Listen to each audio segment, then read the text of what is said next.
I can do what I want when I want to do it. I can do what I need when I need to get through it. When I need someone else, can't be too proud for help, but gotta look after myself. Sometimes it can get lonely, never living in the moment.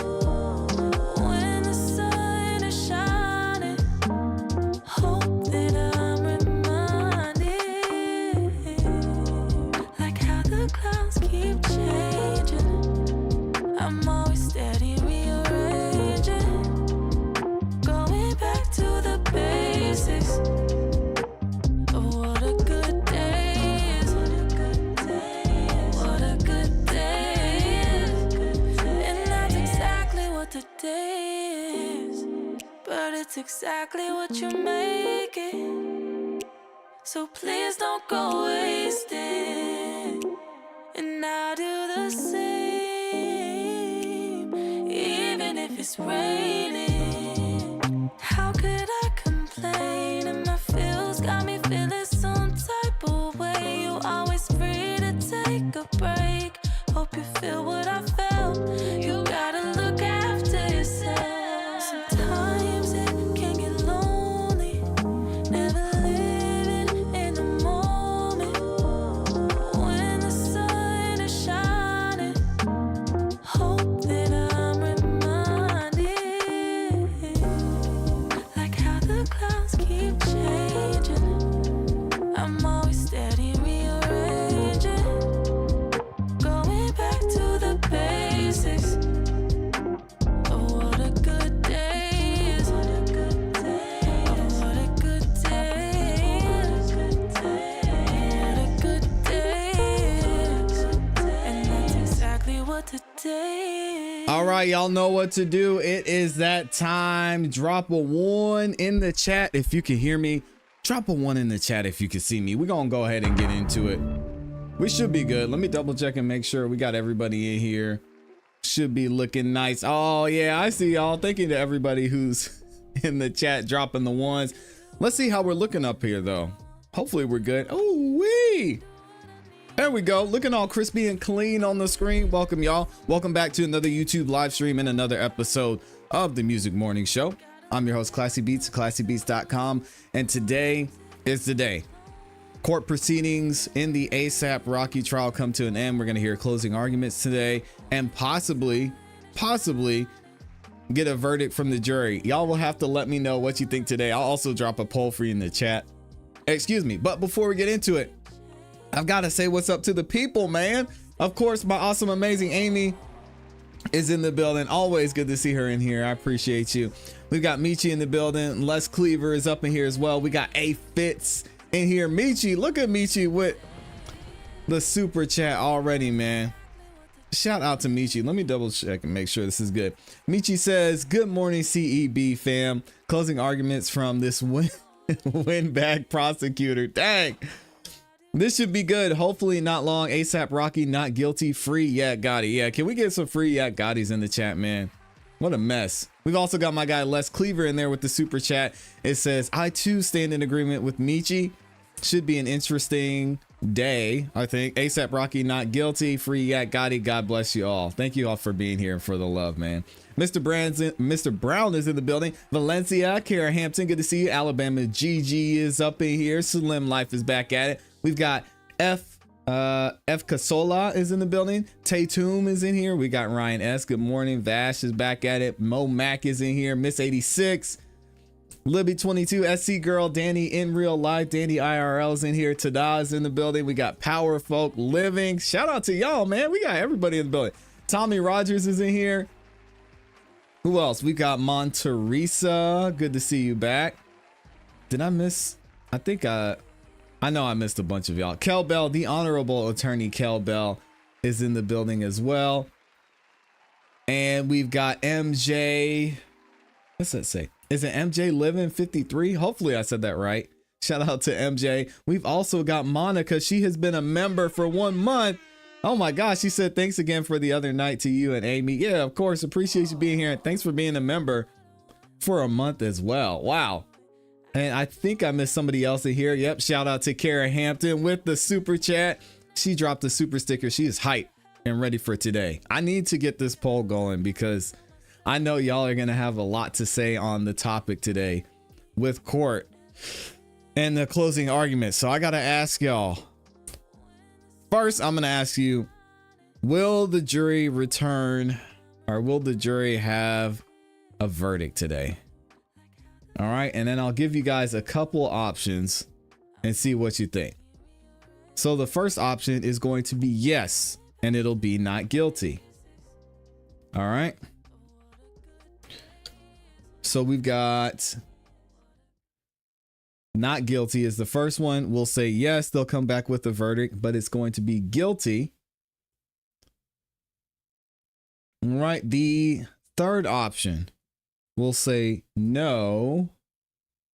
Or no, let's do this. We'll say yes, but it'll be a hung jury. That'll be an interesting one. And then last but not least, the simplest answer is we will say no. All right. So let me know what y'all think. Is the jury going to have a verdict today? It'll be interesting to see what your thoughts are. I think what we're going to do, I had one topic I wanted to cover, but I really want to go back and look at Relly's testimony because that, and not his whole testimony, because I think we know the story he's trying to tell based on everything he said in his initial testimony, in the lawsuit we reviewed, in both lawsuits, actually. So I want to go and listen to cross-examination and kind of get into what his story was, and we'll see maybe how that's going to play out moving forward into the trial today. Now, if y'all could, please make sure you like the video on your way in. Not only is it free, not only does it help the channel to grow, but it lets the algorithm know y'all enjoying the show, and it shares the video with more people. All right, so I want to see what some of y'all are saying before we get started, though. And shout out to Mr. Brown with the 2-ball. He says, man, you in a t-shirt? I'm freezing. Well, I'm inside in the AC, so yeah, do not follow what I wear. If you want to get an idea what the temperature is, do not go based off of what I'm wearing because it is freezing outside. I was definitely bundled up earlier. Thank you for the 2-bomb, Mr. Brown. Y'all say no, there won't be a verdict. Not guilty tomorrow. Okay. Dunkin' Donuts was closed. Not guilty. Oh my gosh. The sensible and experienced lawyers I've watched said no one could sit there and believe Relly. Yeah. We'll have to wait and see. You never know with the jury, man. Juries are scary. And I've seen it with my own eyes, especially with indictments are a little bit different when you're on a grand jury and you're just going through indictments, because in that instance, you're just asking, they're asking you, did this most likely happen? So there's really not a lot of burden of proof there when you're indicting. As you've heard the saying goes, you can indict a ham sandwich. That is definitely true because they ask you, does this sound like something that most likely would happen? And then they provide the evidence. In this criminal trial, it's a little bit different. Now the burden of proof shifts to the state and they say, is there any reasonable doubt? And did the state prove their case beyond a reasonable doubt? In this case, I know a lot of y'all aren't feeling it, but there are some people who are ready to throw ASAP Rocky under the jail and at the same time give Relly his 30M. So I don't know. It's going to be tough to see. It'll be interesting to see what happens. Shout out to Ryan S. She's been a member for 3 months. Oh my gosh. Thank you for the support for 3 months, Ryan. I appreciate you. She says, so over this she's so over this windbag DA. Shout out to John Lewin, man. Assume for a moment. Hypothetically, he's ridiculous. Yeah. I think hypothetically, he's excellent at his job because we all know that in this trial, he's been way off. So shout out to Ryan S. Let me give her a round of applause for that. We will be lucky to get through closing with prosecution yelling and likely objecting during closing arguments. Objection during closing arguments would be so obnoxious. I really hope that's not the case. Golly. The Honorable Kel Bell is in here, says it's 86 degrees where I am. Oh, rubbing it in. But I would kill for some cold weather. Hey, be careful what you wish for, Kel Bell. Enjoy that warm weather. Enjoy it. Shout out to Kim Possible in the building. Says, good afternoon. Everyone came by to say hi and like. Back to work. Thank you, Kim Possible. And thank you to everybody who's liked the video so far. Dang, man. 86 degrees? Sheesh. We've got Relly will receive $5 reimbursement for the Dunkin' Donuts. That's what I agree with that. Oh, man. I hope ASAP Lou has a whole series of video clips showing Relly lying over and over again. That wouldn't surprise me at all. Shout out to Tada, has been a member for 1 month. Let's give her a round of applause. Appreciate you. Thank you so much. Shout out to the member gang, man. If you're a member, you haven't checked out the members only content, make sure y'all go over there. I had an awesome conversation with attorney Joshua Van Lawn, the Honorable Attorney Joshua Van Lawn. And you can watch that over on the members only side. We had a conversation about what was going on in the YSL trial. And this man is very knowledgeable. He has been a prosecutor and is now a prosecutor turned defense attorney. And we had a great conversation over there during the YSL trial. So if y'all haven't watched that, make sure you go check it out. What does Tada say? She says, guilty or not, Relly ain't getting sugar honey iced tea. Dang. Y'all are saying Relly's not getting the bag. He's going to be upset, man. Hopefully he's not watching the channel. I know he's probably seen something because we put out a lot of videos on him. Why would you go self-defense if the police couldn't find any evidence of the actual shooting? Well, the reason is because of the stipulation. So the stipulation that they had on, what's today, Thursday, Tuesday, was that the shell casings that Relly found could not possibly be fired from a prop gun. So there's been so much conversation about that. And basically what the judge ordered, and I want to read this directly too. In the case of self-defense, the judge says, if the jury does not believe the gun was real, obviously Rocky will be acquitted, right? If the jury believes the gun was real, then they can consider self-defense. Now, so this is you've got a three-pronged situation here when it comes to the jury, right? The first one is, okay, jury, was it a real gun or was it a prop gun, right? So if they say, okay, we think it was a real gun, then you have these other two factors you have to weigh in, right? So this is where the three prongs come from. Well, technically, it's more than that. So if it is a real gun, as I mentioned, then they can consider self-defense. Or they could say it was a real gun and it wasn't self-defense. In that case, it would be not guilty, right? So let's go on the other side. If the jury believes it was a prop gun, if they believe it was a prop gun, then you have to ask yourself a couple of questions. The first question is, well, because of the stipulation, basically saying that the shell casings that Relly found could not have possibly been fired from a prop gun.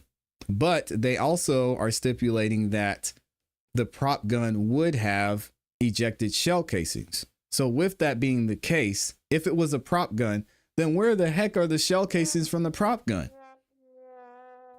That's the problem you run into, right? So the jury's having to think about all of this. But even if you say, okay, well, clearly it must have been the police didn't do a good job and they didn't find the shell casings because Relly went back and found the shell casings. Well, how did Relly find the shell casings that couldn't have been fired from a prop gun if it was a prop gun?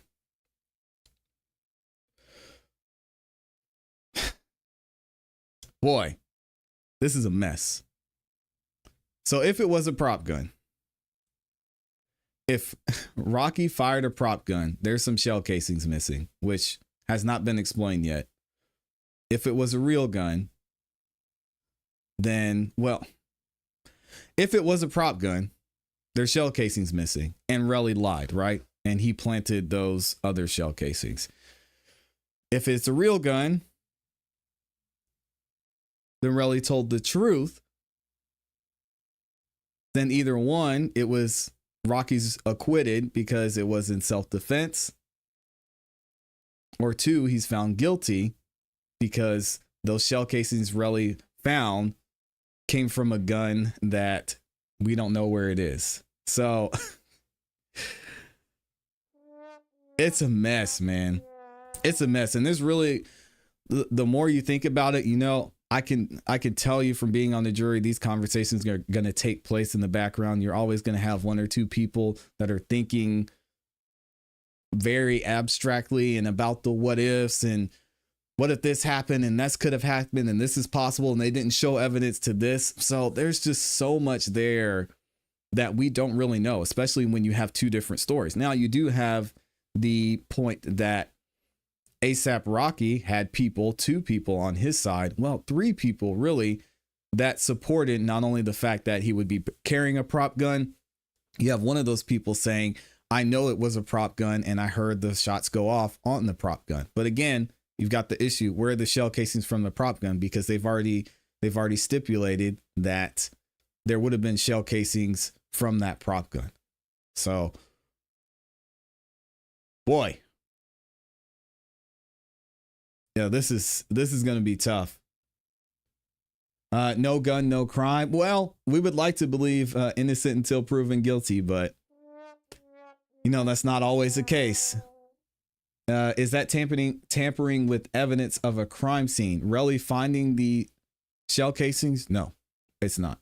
I mean, you could argue that if he saw the shell casings, he should have called the police and said, hey, I found the shell casings. But no, you can't really argue that. When he found the shell casings, would a reasonable person call the police to pack it up? I definitely would. I would either just keep walking, or in Relly's case, it seems like he would have an incentive to call the police, not just pick it up and take it to them, which is why it's kind of weird, right? No gun, no crime. The prosecutor gives me a migraine and there's no video of him retrieving them. He's a liar. Well, here's the problem with that statement.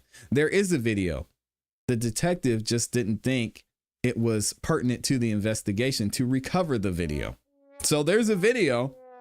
We're just never going to see it. The detective saw it though, and he saw everything he needed to see. And he was like, hey, shout out to Detective Flores. You know, I don't see anything here that's important. Yeah, Relly went and found the shell casings that we somehow missed, but whatever. We're not going to recover this video. Insane. I think that gun safety instructor on the jury is going to make a difference.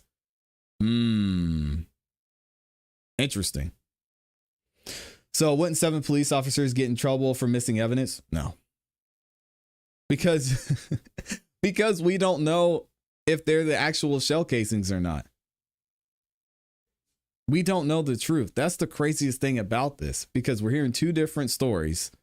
Relly saying he found the shell casings and the police officers sucked, which is actually what the prosecutor, by bringing in the police officer who first responded to the scene, they're actually in a way stipulating to that. They're saying, hey guys, like, you sucked. You didn't do a good job canvassing the area, and Relly had to do your job for you and find the shell casings. So we have the 2 shell casings here.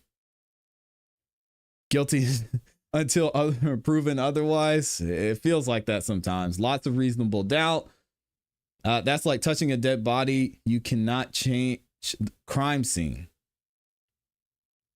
I think you would have to, there'd be a lot to prove there. Getting to this late, if not guilty, does the civil trial get dismissed, or does the ask for 30 M's go way down? Yeah, we talked about this the other day. This criminal case, if ASAP Rocky's found not guilty, could possibly impact the civil case. It's not a definite it will, but some of the testimony and evidence used in this criminal trial could be used in the civil case as well. None of this makes sense. It really doesn't. Riri may be writing a check, not to Relly, but to whoever can make this go away. Interesting. The gun safety instructor can speak to what damage would have likely happened if the gun was real.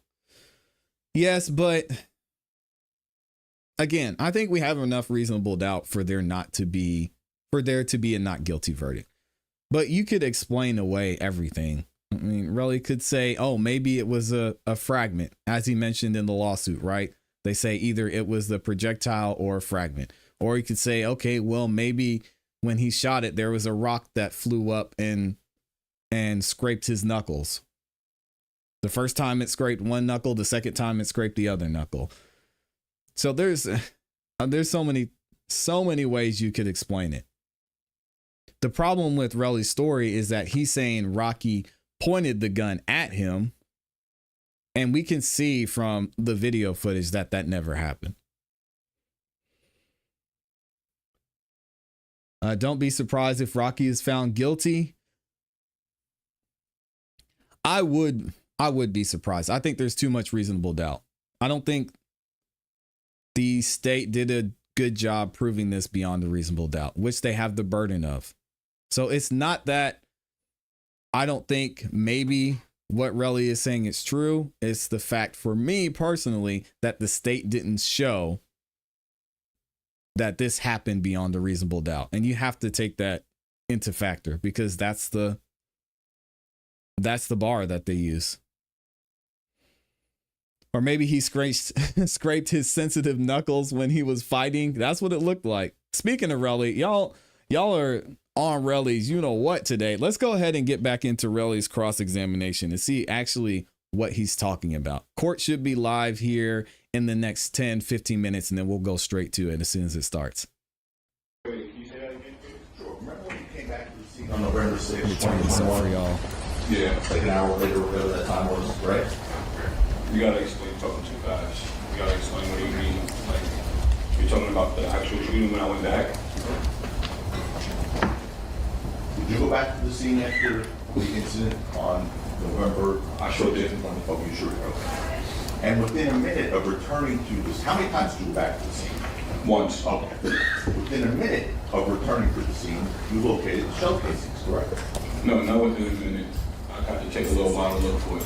So you testified yesterday within a minute or two, correct? I did not test it. Well, I said within a minute or two, but it took some time. It's not plural, but you know what I'm saying? No, you said within a minute or two. You don't mean a minute or two? I mean, if he you- said 2 to 3 minutes. 2 to 3 minutes. That was Was that the- right, 2 to 3 minutes? That 2 was to the- 3 minutes. That was the testimony yesterday. Thank you, Ron. 2 to 3 minutes, right? I mean, it happened 3 years ago. You asked me 3 years later. No, they asked. And let me ask y'all, speaking of reasonable doubt, especially the person that said, what did you say? Don't be surprised if Rocky is found guilty. Let's just look at it this way. When it comes to reasonable doubt, is there a reasonable doubt, or do you have reasonable doubt that 7 police officers, just from a simple aspect, that 7 police officers canvassed the scene, went over it with a fine-tooth comb, and then one guy came back and found the 2 shell casings that were fired and brought them to the police? Do you think that's reasonable?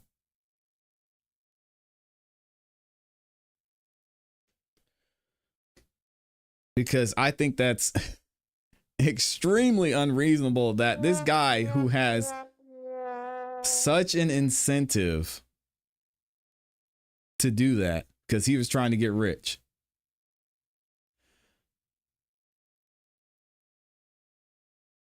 I think there's a ton of reasonable doubt that he's the one that found it. Seasoned officers, Miss Casings, nope. No.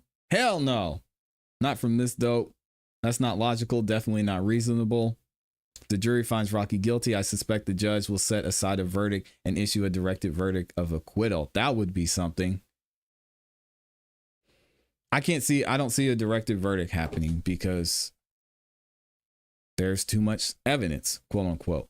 And if the jury says the state has proven this beyond a reasonable doubt, then the judge, I don't see the judge giving a directed verdict in that instance. It comes down to this. Will the jury believe the testimony of Relly or the defense witnesses?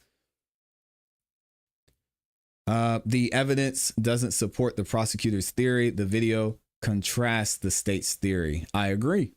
But again, it's the jury. It's up to the jury. The video is not clear, and it's literally all they have. Shells and cheese means nothing without a gun. 7, not 2 police officers did not find one with them big bright flashlights and did not find one shell, but he got to the scene and find 2. How in the world would he be found guilty? I'll wait. It's a good question. And again, y'all have to remember, have they proven their case beyond a reasonable doubt? Say that to yourself over and over. Has the state proven their case beyond a reasonable doubt? No. I think anybody looking at this objectively would say no, they have not. Juries get things wrong sometimes. That's true. The judge can set aside the verdict because he sees things from an objective and based on the law, not as a layperson with no knowledge of the law. Well, here's the thing about that. From a legal standpoint, then, if we're just talking, because again, yes, the jury has to take into factor the law, right? But they're just like us. They're not lawyers. Well, some of y'all are lawyers, but the majority of us are not lawyers. So they're listening to what the law says. Okay, there has to be an imminent threat. Then they have to decide if there was an imminent threat. So they have to decide all of these things. If I left it up to the judge, I'm not going to lie to y'all. If we're talking directed verdict, the judge in this case, I think would have to say guilty. What? Because we know some type of weapon was fired, and we know it was fired in the direction of Relly, in or at the direction of Relly. Whether the gun exists, whether the shell casings were there, who knows? We don't know. But even the judge looking at the video and looking at this evidence, I think if you're going to go strictly from a legal standpoint, I think the judge would have to say a guilty. I think the judge would have to say a guilty verdict on this because the law to me is very clear. And unless you're going to take into factor everything that was said from ASAP Relly to ASAP Rocky before this, there's really nothing that shows from a legal standpoint that this was not assault with a semi-automatic firearm. But we're talking about a jury. We're not talking about a judge who's been practicing law for probably 30 something years. So again, that's tough because you're saying a directed verdict based on the evidence. I don't think anybody wants that. There you go. Yeah, I mean, with Jackson now, everything is videotaped and timestamped, so. Oh, there was a videotape you saw yesterday, correct? Yeah, correct. Anyway, you said yesterday you found those showcases within 2 to 3 minutes of returning to the scene. Did you have a flashlight on you when you returned? No. No flashlight. I used the flashlight on my phone. Oh, you did? Yeah. Okay. And you know that there were 7 cops there before you were there, correct? Well, how would I know that? No one told you that? No, nobody told me that. Okay. Yeah, and not necessarily. Nope, jury instructions mean he's not guilty. Fake gun, not guilty. Self-defense, including defending ills with the real gun, not guilty.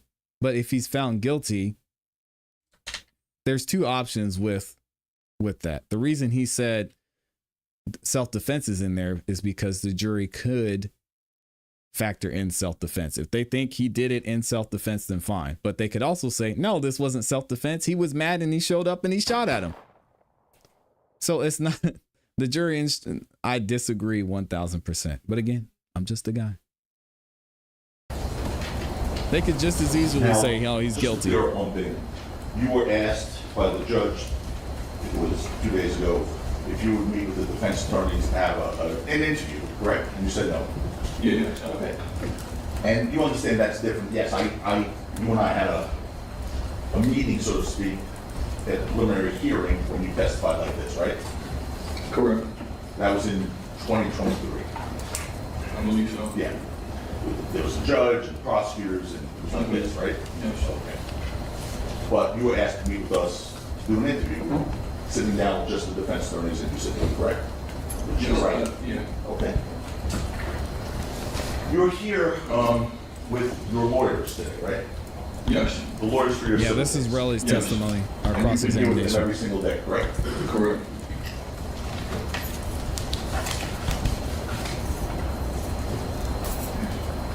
You've met many times with law enforcement over the last several years. I want to say I met with them many times. They called me. I met when I don't remember. It's been 3 years. Well, when's the last time you met with the prosecutors here? When I flew in, When was that? like 2 years ago. Okay. So before your testimony, obviously. This is it. This is the testimony. Yeah. Yeah. And what about your private attorneys? You met with them to prepare for your testimony? I didn't need to prepare. You didn't need to prepare? No. So you didn't meet your private attorneys at all, to discuss your testimony? I don't need to. I understand you don't meet. My question was different. Cause for yes or no. Oh.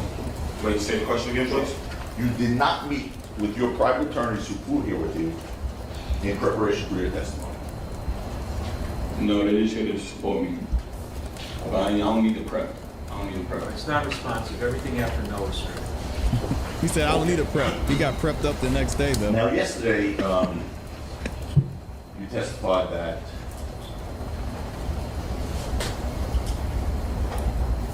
before the shooting, you had nothing but love for Rocky, right? Correct. And you said that if you said the word fuck to Rocky, it was with love, right? I don't know what you mean by that. You gotta explain again. Oh, I don't, I'll tell you your testimony. Go ahead. Take a look at the screen.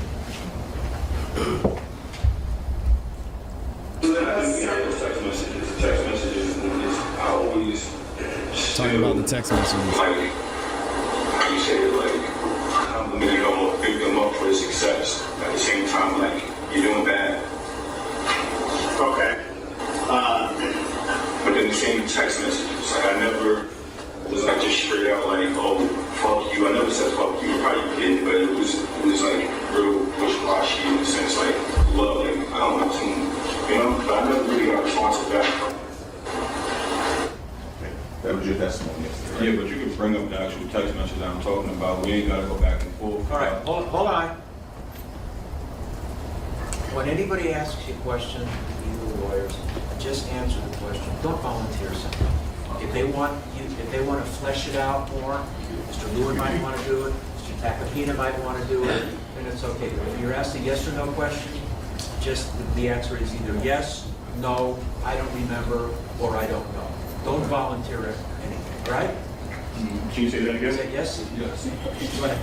Well, did you hear your testimony? Yeah, I did. Okay. And when you said, if I said, fuck you, it was with love, I think right? Relly's lying, That's what you too. said. I don't get what you're saying. Sorry. What did you hear yourself just say? I don't get what you're saying. I Here's really my don't. question. Here it comes. What did you hear yourself just say? But what are you getting at? I don't get what you're saying. Don't worry about what I'm getting at. But explain it again. Just I'm wait. getting confused. I'm getting hard. Here we go. Listen. He's asking you, Calm down, Relly. did you hear your testimony? Yes? He's just asking you. Did I say it? Did I say, I don't know. Can you explain the question? Play it again. But again, No, I don't want to this question. listen to this again. I know text messages. I always still, like, how you say it, like, complimenting them or pick them up for the success. At the same time, like, you're doing bad. Okay. But then the same text messages, like I never was like just straight out like, oh fuck you. I never said fuck you. Probably did, but it was like real wishy-washy in the sense like love. Like I don't know, you know. But I never really got a response to that. He just wants to ask you questions about what you said that you just saw. Okay. Was that truthful testimony? Truthful, can you explain the question again? I don't know what I'm saying. Yes or no to I Did you just see yourself? No, but you're not explaining the question. Here's my question. I see myself, but you're not explaining. So what I'm supposed to say is Just yes or no listen. to. Look, just listen. Did you It's see not yourself? simple. Did you see yourself? That's I it. see myself. Did you hear yourself? I heard myself. Was that truthful? What's truthful? What you just said? That I love him or like we was cool? I don't know what you mean. I said a lot of things. Oh man, this was rough. The part that you said, Rough for really. if I said, fuck you, it was sort of wishy-washy with love, you know? That part, Okay, okay, it's true. True? Yeah. In fact, on September 18th, 2021, at 8:19 a.m., you text Rocky, fuck everything about you, fake ass gay nigga, right? Of course not.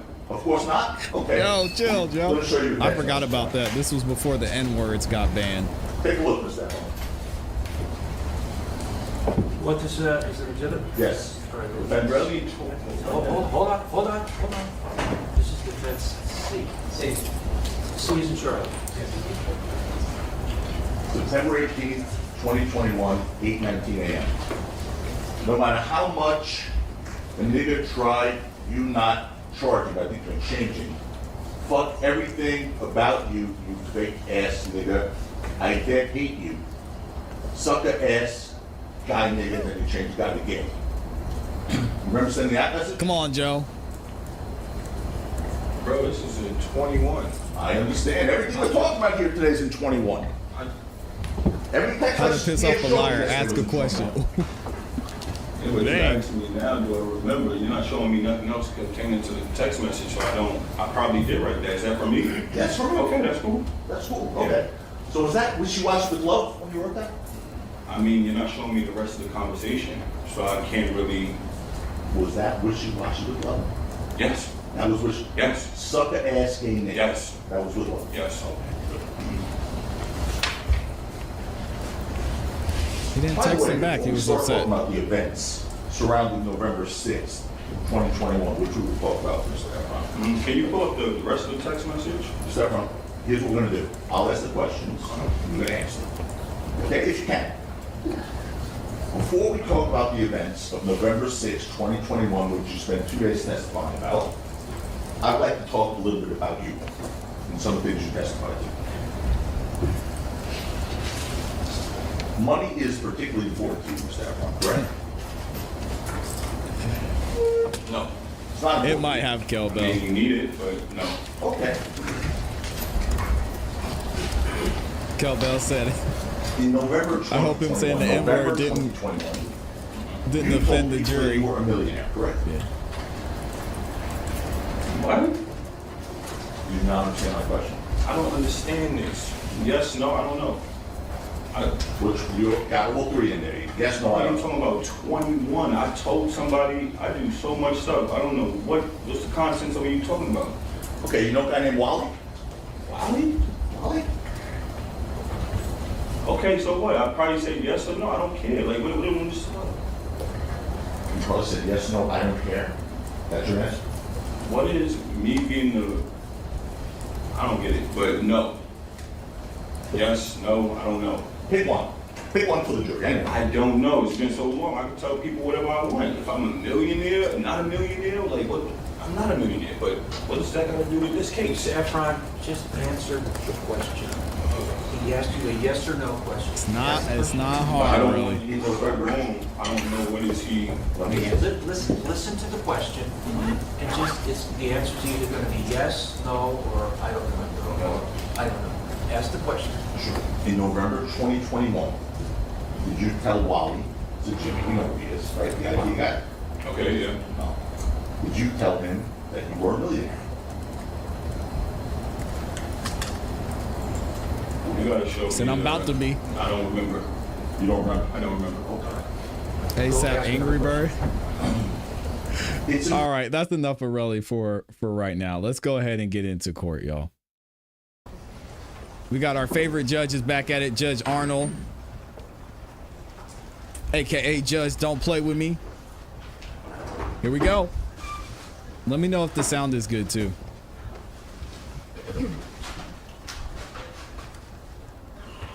Shrink this.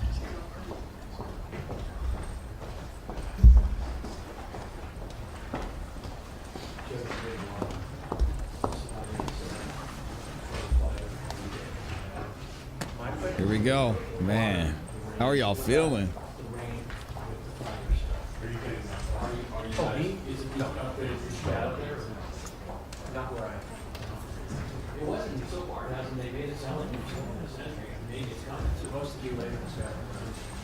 One bad last night. Thank you, Perfect Peace, for the super chat too. I appreciate you. All right, we're outside the presence of the jury.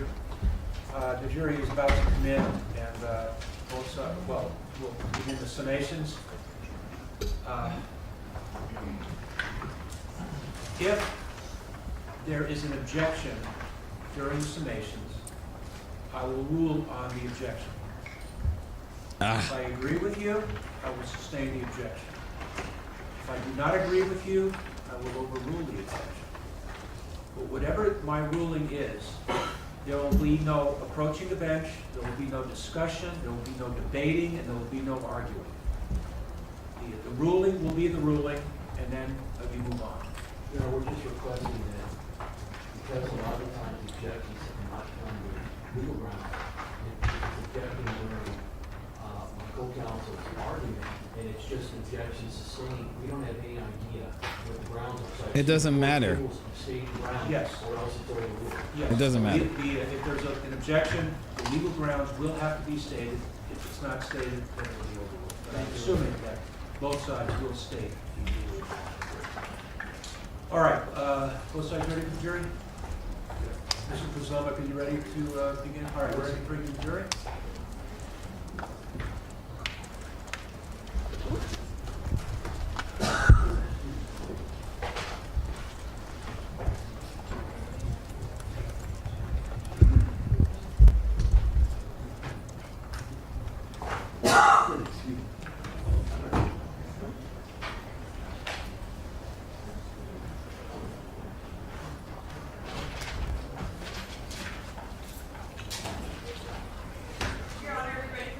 Yeah, please, send them in.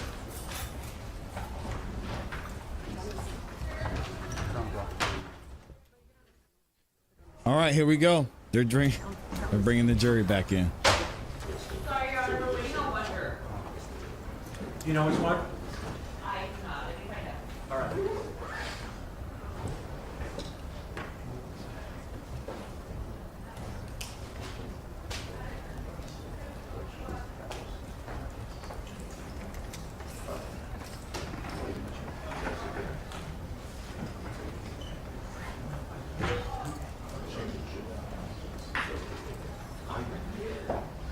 Sorry, Your Honor, they are all here. Okay. Who's in the restroom? One's in the restroom? Yes, Okay, when that juror comes back, then, bring them in. yes, please.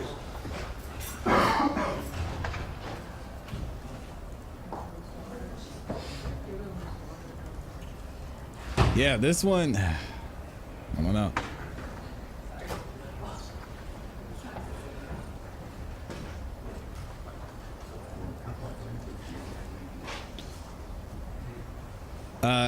I did not hear a time limit.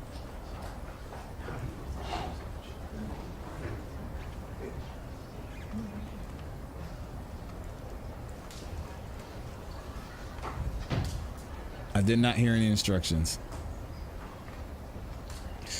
All he told him was, hey, if I make a ruling, if I say sustained or overruled, we'll keep it moving and you shut up.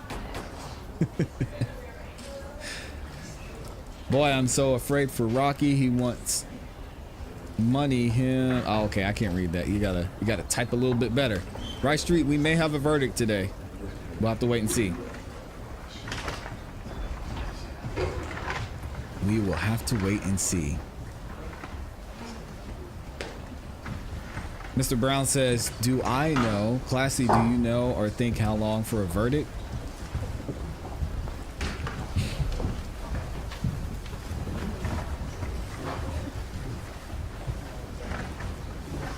I don't know. Juror number one, I think we'll have a verdict tomorrow, if I were going to be honest. what time did you get there? Especially in a case like this. At 3, we recessed it.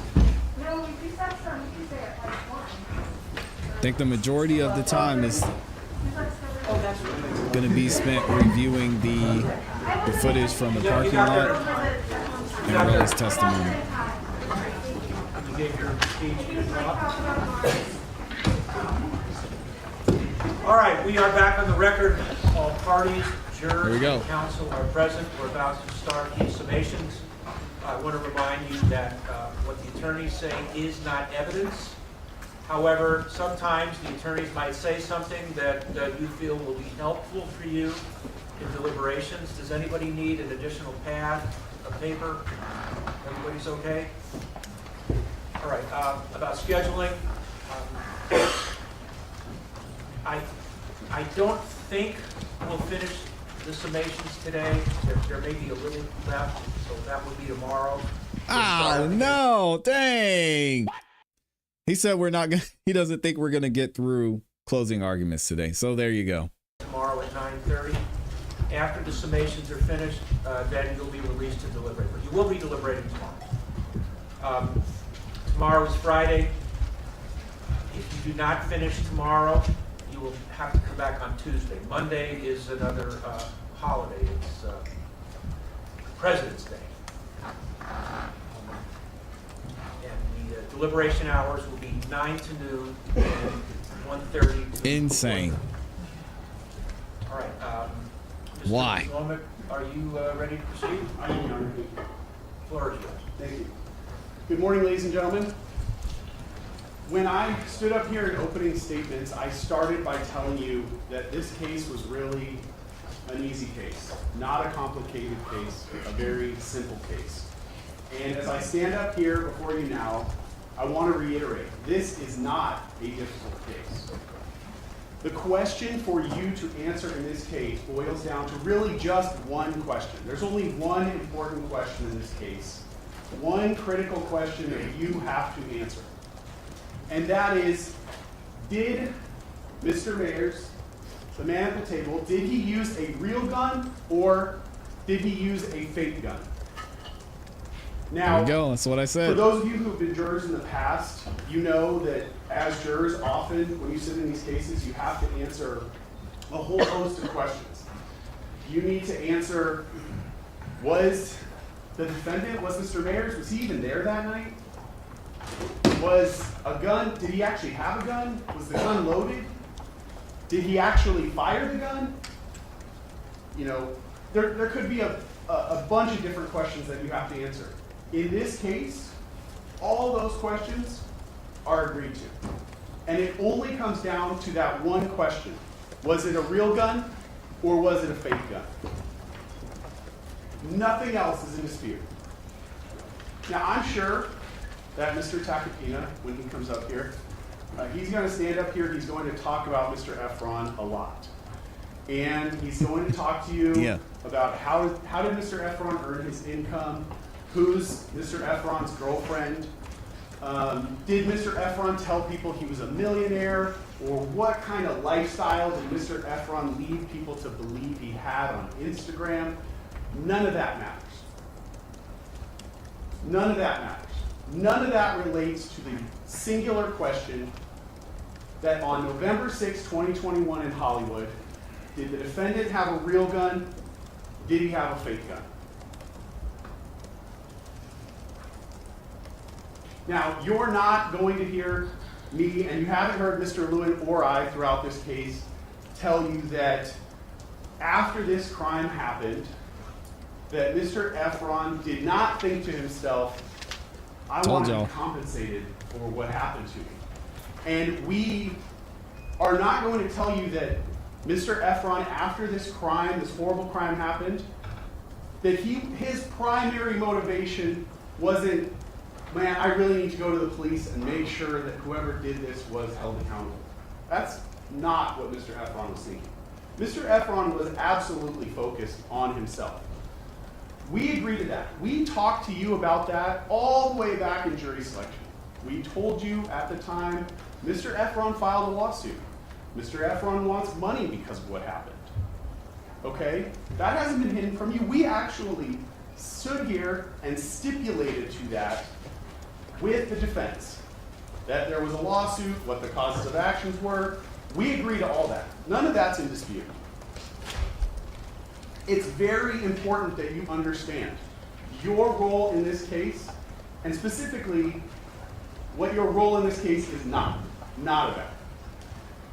You are never going to be asked to decide how much money should Mr. Efron get for what happened to him that night.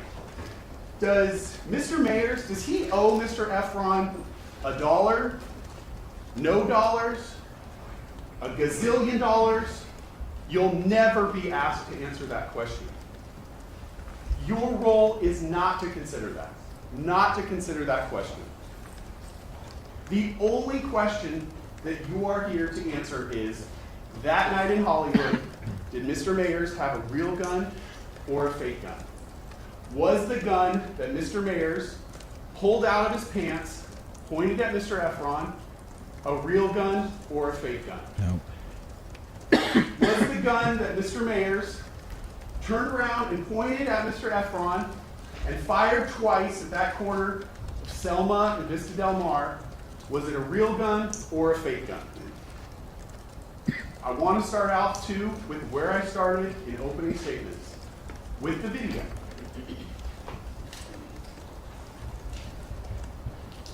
Here we go.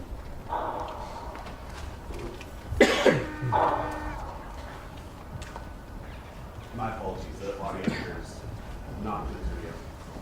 Why do we hear gunshots? Yo, hold on a second.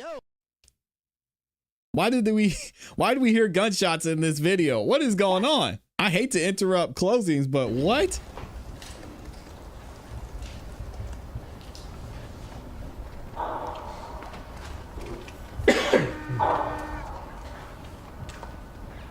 My apologies, the audio here is not this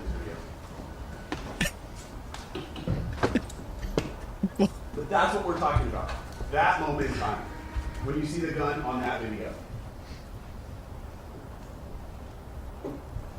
What just happened?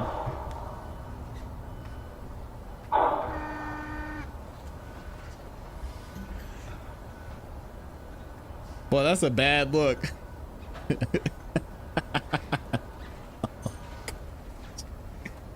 Yo. The answer to that question that I've now posed to you several times is obvious. It's obvious. That man decided, for whatever reason, that he was going to settle his dispute with Mr. Efron that night with a gun. That he was going to do that in the middle of Hollywood. And that he was going to fire his gun not once, but twice. That man made the decision to reach out to Mr. Efron, to provoke this confrontation. He made the decision to bring two other people with him, Ills and 12E. Mr. Efron's outnumbered 3-1. But still, he made the decision to bring a loaded, concealed gun with him to that confrontation. Those were his decisions. Those decisions had consequences, and you know the results of those decisions. And that is what we are asking you to hold him accountable for in this case. We know the consequences of his decisions really beyond a doubt. The video here is clear. The defense put up 12E, Mr. Phillips, to narrate the video for you. And I guess the question you have to ask after listening to 12Es is, are you going to listen to 12E, the man who relies on the defendant for his livelihood, for his income, really for his entire career?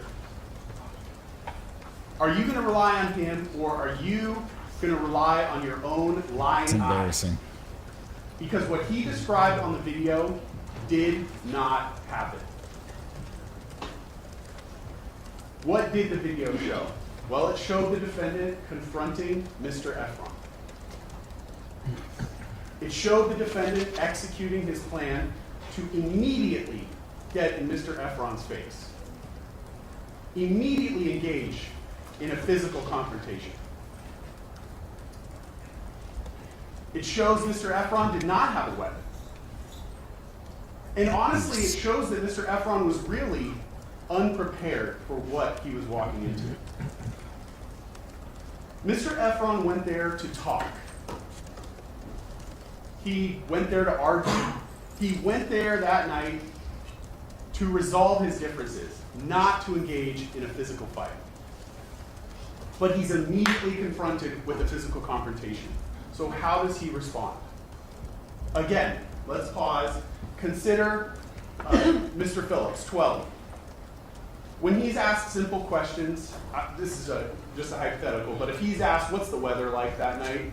You know, his answer is going to start out with something like, I couldn't tell. Mr. Efron is such a huge man. He's so muscular. When he approached me, he blotted out the sky. I couldn't tell you what it was because he's such a large individual. Okay? He repeatedly puts that fact in front of you. He wants you to focus on Mr. Efron's size, how big he is, how muscular he is. How honestly, it sounded like this was the first time that 12E had seen Mr. Efron outside of the gym. He constantly repeated how much Mr. Efron was in the gym, how big he was.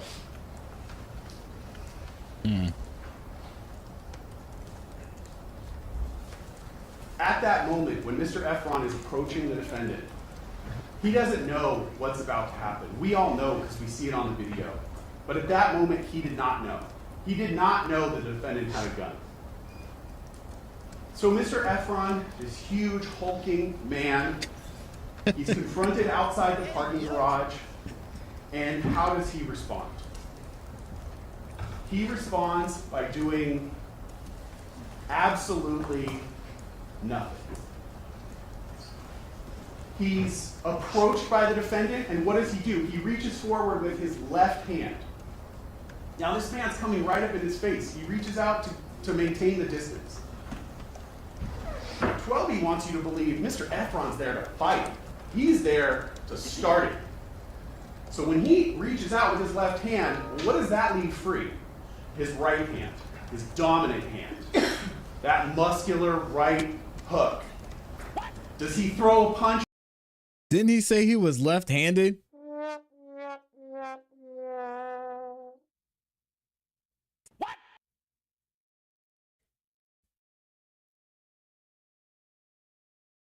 At the defendant? No. He honestly does nothing. He reaches out with his hand, and the defendant immediately gets in his face. He's actually propelled backwards.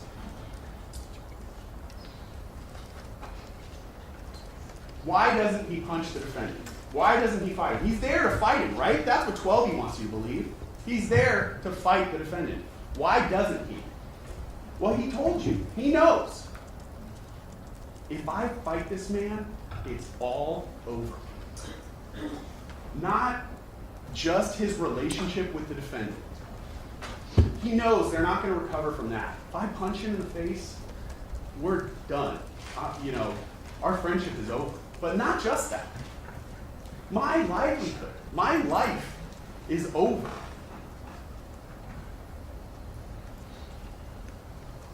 He's thinking in that moment, we've had problems in the past, we've talked it out. We have problems now, we can talk it out. Okay? That's his mindset. He doesn't know the defendant's mindset though. And he has no idea how bad it's gotten for the defendant. Because a relationship takes two people. And Mr. Efron, he can only give you his perspective. Apparently though, it's gotten very bad for the defendant. Beyond repair. That is, Mr. Efron doesn't know that. He doesn't know how bad it's gotten until the next split second when that gun comes out. And you have to understand, in the instant that gun comes out, it has to be immediately clear to Mr. Efron, oh my God, it is so much worse than I thought it was. This man, my friend, a person I've known 15 years, is pulling a gun on me. This guy hates me. And this is not going to end well for me. It's all over. That's what he's confronted with in the split second that gun comes out and is pointed at him. My career's over, my livelihood, it's all done. Now, I'm going to go through multiple people's perspectives. I am not going to hold back, okay? When I talk about the defense witnesses, I want to be very clear. What they got on the stand and told you were lies. They repeatedly lied when asked about a whole variety of topics we'll get into. But there was one thing that not even they could lie or deny. And that is what was, I mean, it had to have been obvious to you before you even walked into this court on this case. The defendant, and certainly his significant other, are powerful individuals within the entertainment industry. Even their own witnesses, even 12E, even ASAP Lou had to acknowledge that too. And they certainly have enough power to cancel small players like Mr. Efron or 12E or Lou if that's what they want to do. And that right there, in that millisecond the gun is pulled out, that's what Mr. Efron is faced with.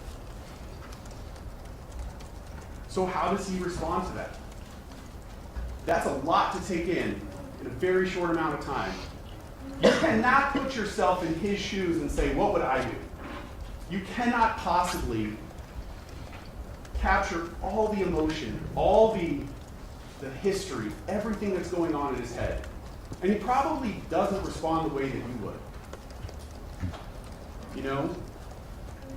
I mean, you probably would not walk after the person who just pulled a gun on you and unload on them verbally with your grievances. But he's angry. He's upset. He's confronted with his life changing, and he knows it's over. And even though the defendant pulled a gun on him, he's not really thinking about the gun. So he follows, and he tells the defendant how he has failed the other members of their collective. And he uses Ills and he uses 12E as examples along the way. So we get to the next location, the parking lot, Vista Del Mar in Selma.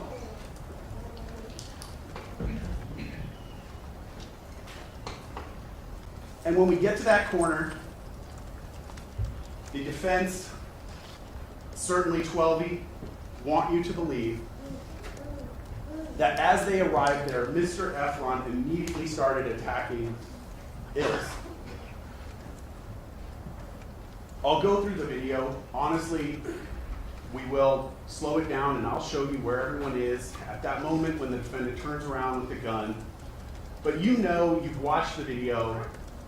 I honestly wondered to myself if I even had to address, was Mr. Efron attacking Ills at that moment? There's daylight between them, clear space. But this is where the defense is going to double down on the idea that you cannot believe what you see with your own eyes. Because when you watch the video, you can see space between Ills, you can see space between Mr. Efron. 12E could not acknowledge that on the stand. That's not why he was here. He was here to say that Mr. Efron was attacking Ills.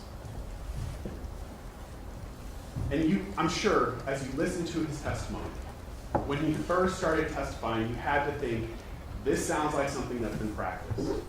What? This sounds like a man who's repeating pre-programmed answers to him. It came off very robotic. No. I don't have to tell you he was coached into certain answers. Because you saw it for your own eyes in court. If you didn't see it, you heard it. When 12E's asked a question, what is awe? That's kind of a mundane, really seemingly insignificant question. What does the defendant do? He screams out, don't answer that. Don't say. He's literally coaching him in court in front of him. And what's 12E's response? My brother's company? Man, I don't know. I can't say. So do you expect him to come into court and tell you the truth about exactly what happened on that street corner? That video does not show Mr. Efron attacking Ills.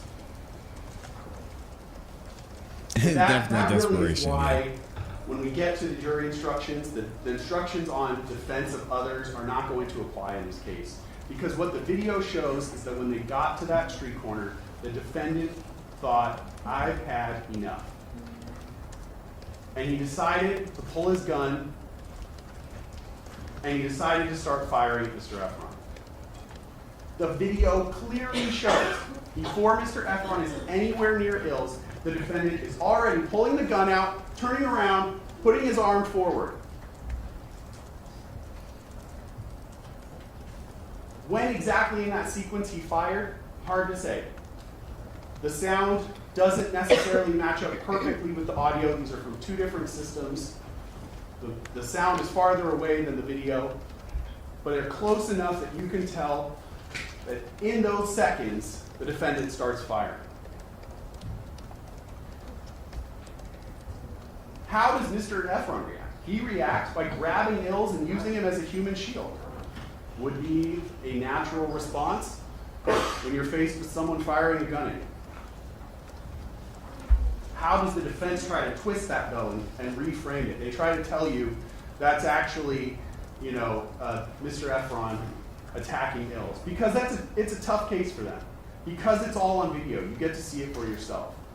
This would have been a lot easier if there was no video and all they had to do was poke holes in Mr. Efron, but there's video. So they're trying to get you to believe that what you see on the video is not really what you see. Apparently, the defense also thinks that it's a problem that the defendant is actually firing shots at Mr. Efron. A problem for their defense of, apparent defense of Ills, because they say actually what he was doing was firing warning shots. Warning shots. We thought it was a prop gun. There's no such thing as a warning shot from a prop gun. So that takes me to the next, really most absurd part of the defense in this case, which is that not only was this a prop gun, but Mr. Efron knew it was a prop gun. They want you to believe Mr. Efron knew that this gun was a prop gun. But at the same time, they also want you to believe, need you to believe, that he pulled the gun in order to intimidate Mr. Efron with the gun that Mr. Efron already knows is a prop gun. It is absolutely absurd.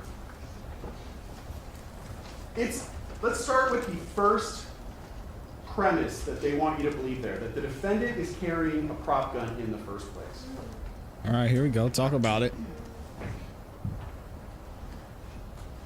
The testimony through Lou, what the defense wants you to believe is the defendant, he's been stabbed. Not only was he stabbed in this nightclub, 12 was stabbed at the same time. That's a violent thing to have happen to you. Not only that, but he has crazy people breaking into his house. Crazy people stalking him. Also breaking into his house. And when he's faced with that real violence, being stabbed with a real knife, having real people in his house that he doesn't know, what is his rational response to that? Let's carry a fake gun. Let's talk about Lou for a second. This ASAP Lou. ASAP Lou is a very valuable friend to have. ASAP Lou tells you that the defendant singled him out in a crowd because the defendant liked his energy. And little did the defendant know that he was basically recruiting the Swiss Army knife of best friends. Okay? ASAP Lou, not just your personal assistant, but he turns into your tour manager. You need someone to be at your house while the police are searching it on a moment's notice, you got Lou. He's there. But, by the way, let's be clear, Lou, he's totally impartial. He's not financially reliant on the defendant because Lou also has his own DJing business and his own clothing brand, which apparently have nothing to do with his good friend, the famous musician who is also an ambassador to multiple clothing designers. Lou must have done that all on his own. On top of that, Lou, I said he's the Swiss Army knife. One of his functions, he's also the defendant's security consultant. And Lou told you that he sat down with some unnamed, unidentified security expert that did not testify, whose name he couldn't tell you, could give you no information about. And after the real security issues that the defendant was having, being cut with a real knife, he decided the best way that he could protect himself, that Rocky could protect himself, is with a fake gun. So that the next time someone approaches him with a real knife, he can pull out his fake gun. That's going to go one of two ways. That assailant might say, I didn't know you had a gun, and leave.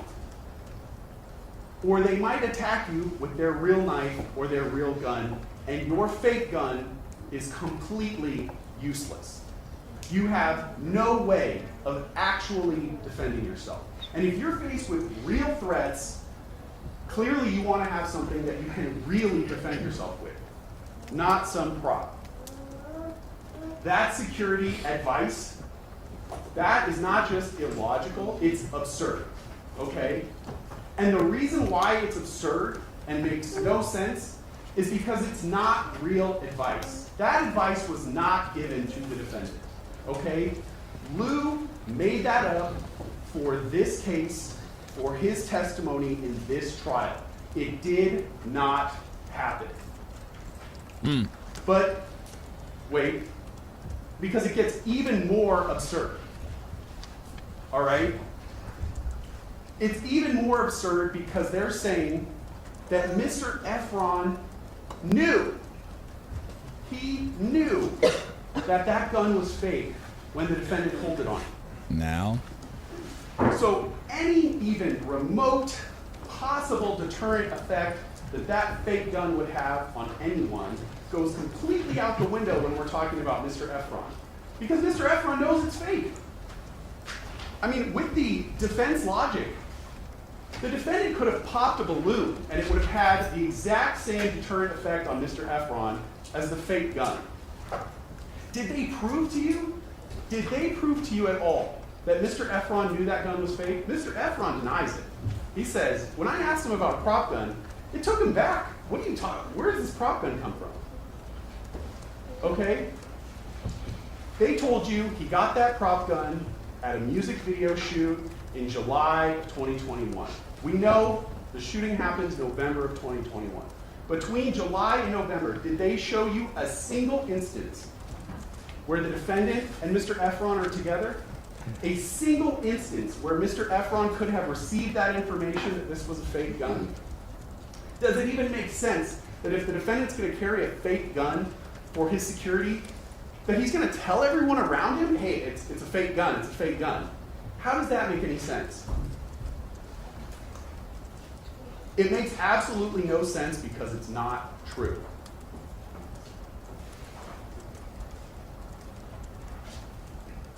The truth is the defendant did not have a fake gun. He had a real gun. How do we know? Well, the first scene where the defendant pulls the real gun on Mr. Efron, what does he do? How does Mr. Efron respond? How does Ills respond? You don't see the very moment that the gun is first pulled on Mr. Efron. It's not captured on the video, they're just off camera. But what do you see when they come back into the frame? Mr. Efron's backing up. Ills is between them. Ills' entire focus is on the defendant, the man with the gun.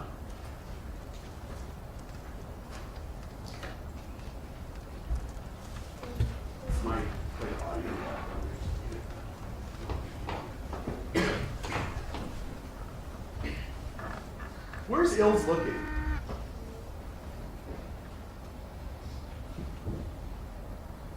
Is he focused on Mr. Efron, the provocateur, the one who's provoking this fight, who's trying to hurt his friend Rocky?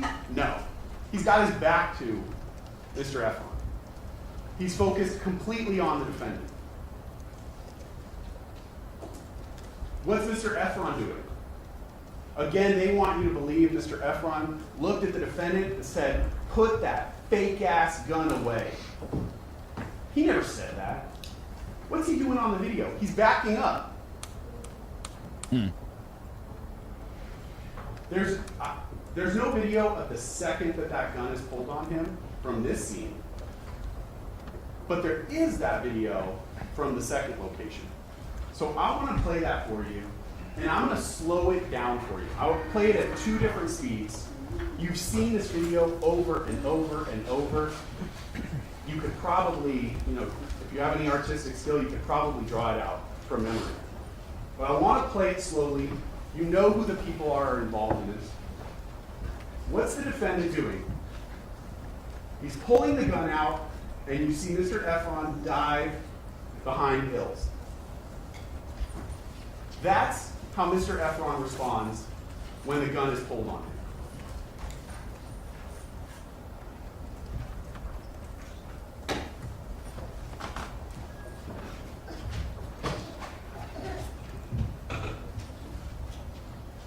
Looks like they're fighting. This is bad. It looks like they're fighting. All I can remember is them fighting. Now this is really the moment. So I'm going to slow it down even more. We're going to go to 1/4 speed, okay? You can see the defendant already moving back towards Mr. Efron. Mr. Efron is nowhere near Ills. He's lunging towards Mr. Efron, and Mr. Efron is diving out of the way.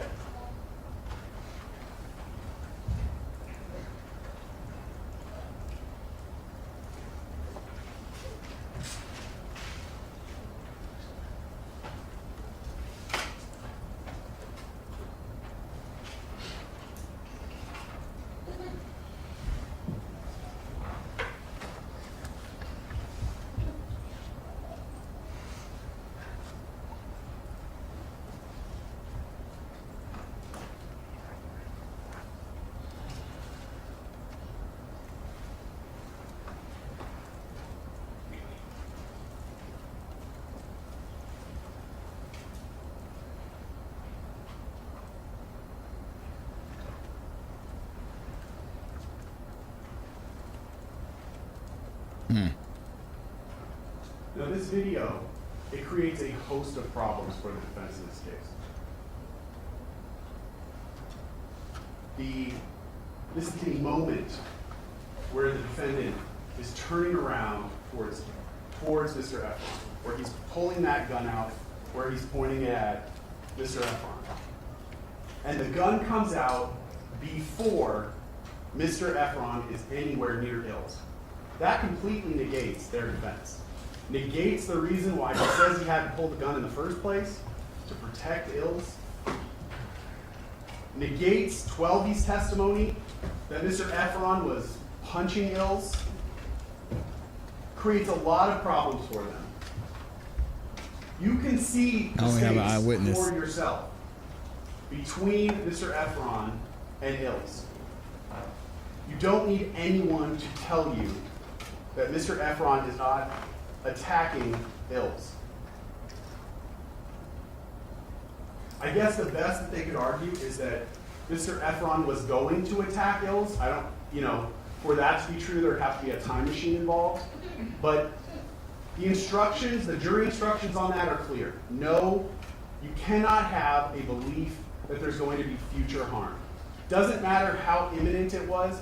Doesn't matter if Mr. Efron was actually saying, "I'm going to beat Ills up. True. I'm coming after you, Ills." Doesn't work. Belief in future harm is not sufficient.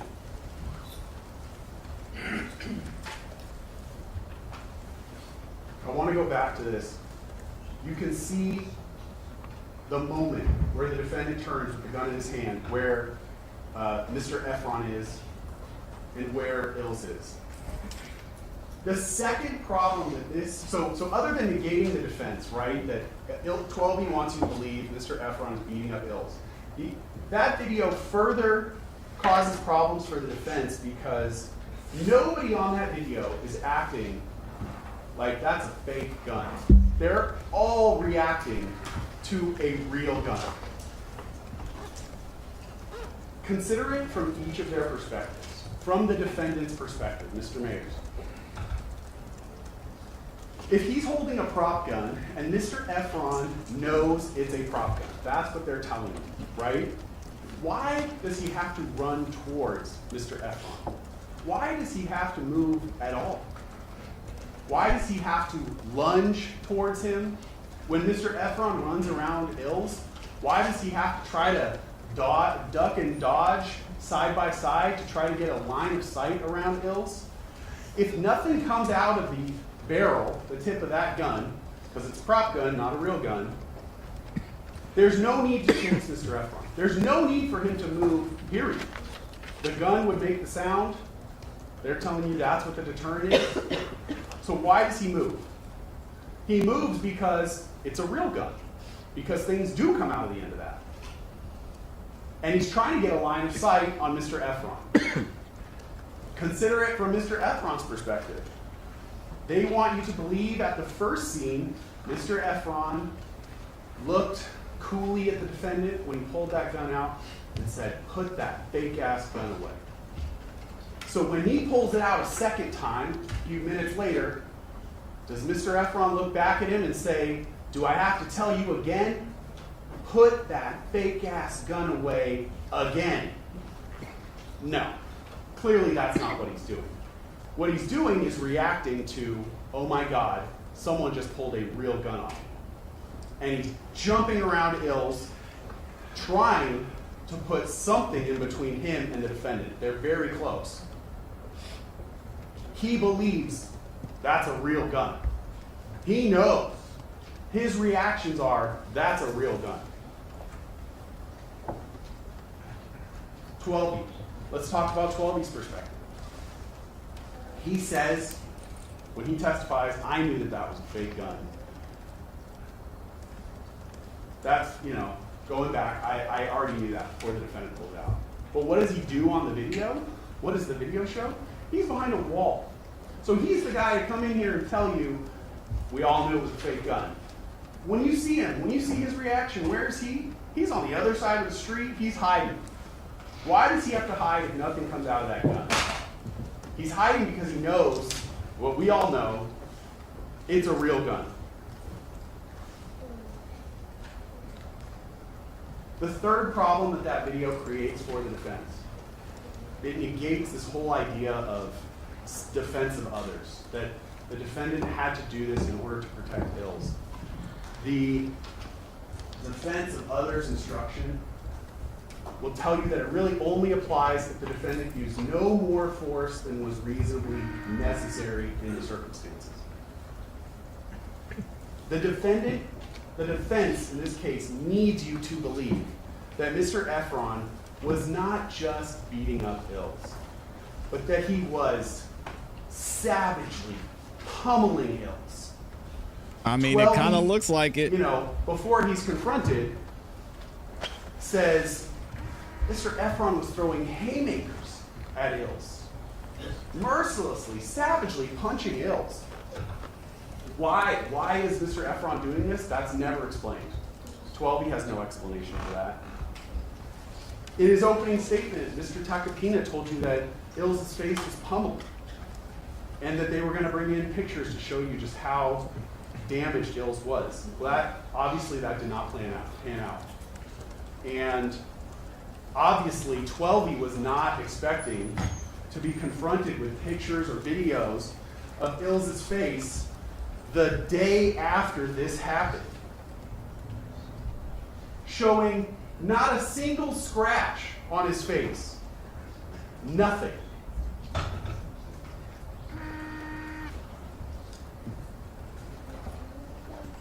If what 12E was describing to you had actually happened, these savage blows landed on Ills' face.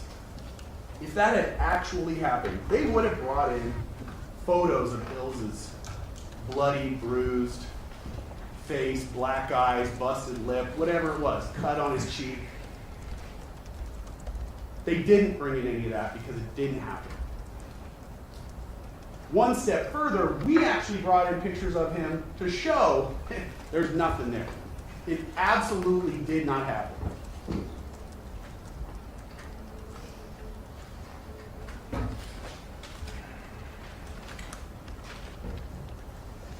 Okay.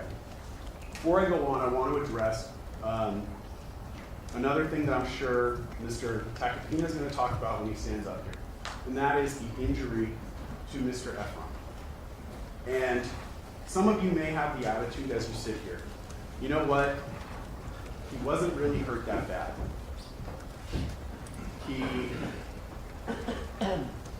Mr. Tacopina will, I can almost guarantee he's going to call it a finger scrape. And then you have on top of that, you have Lou blurting out that, you know, the defendant's going to go to prison for this long period of time. There's a reason why the judge sustained that, told you not to consider that.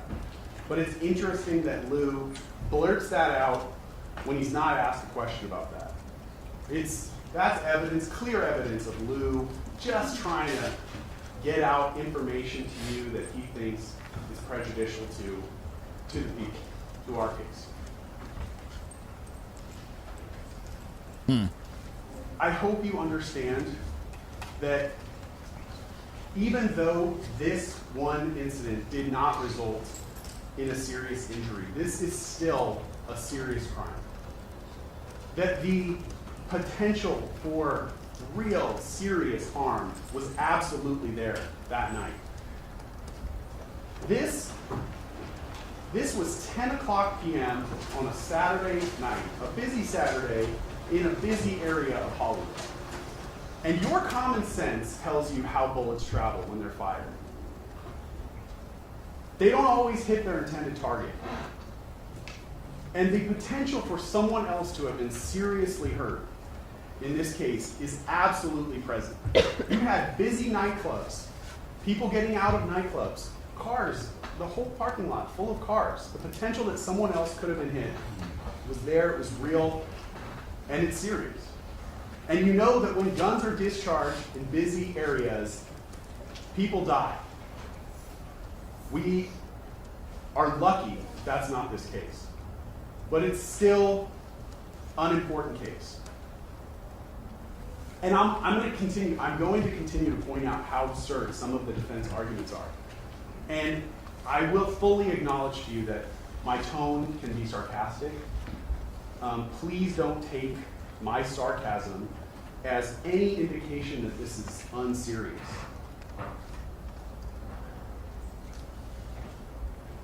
There are definitely laws that you can argue with and say, I don't really know if this should be on the books.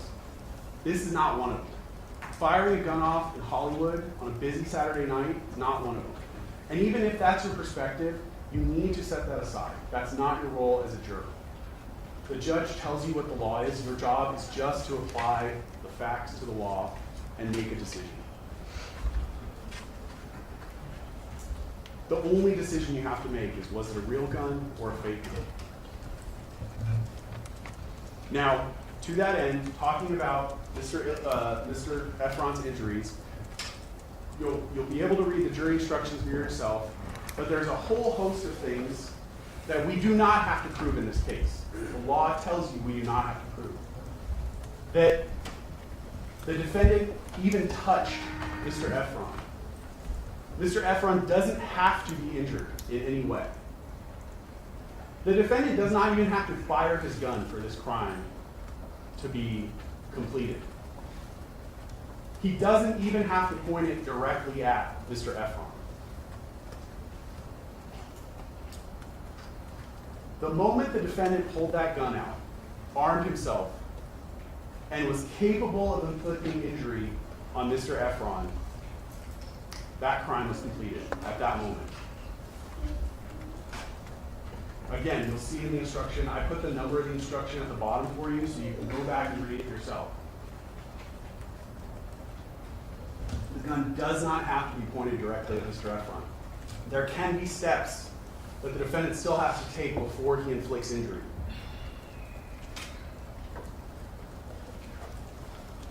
It does not even need to be fired.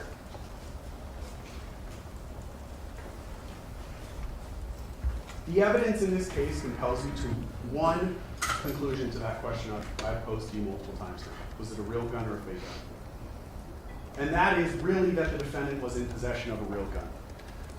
Mr. Efron recovered real ammunition from the scene, from a real gun that fired.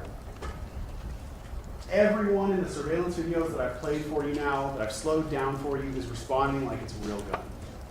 When the defendant's house is searched by LAPD, they only find real guns and real ammunition.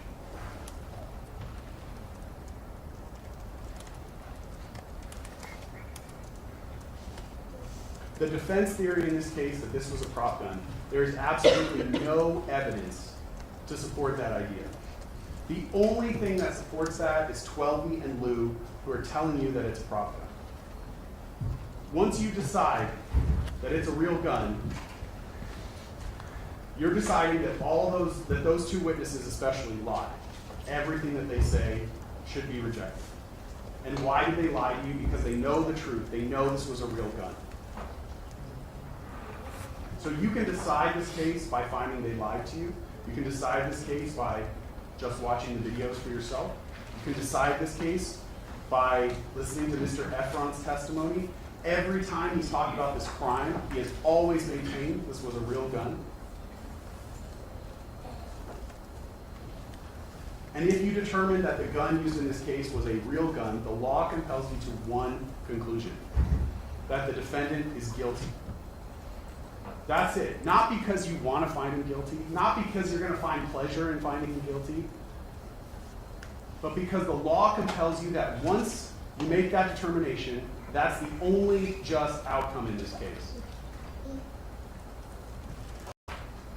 I know Mr. Takakina is going to talk about Mr. Efron, and he's going to talk about all of Mr. Efron's statements. He's going to point out every single minor inconsistency that Mr. Efron has ever made when he is given statements.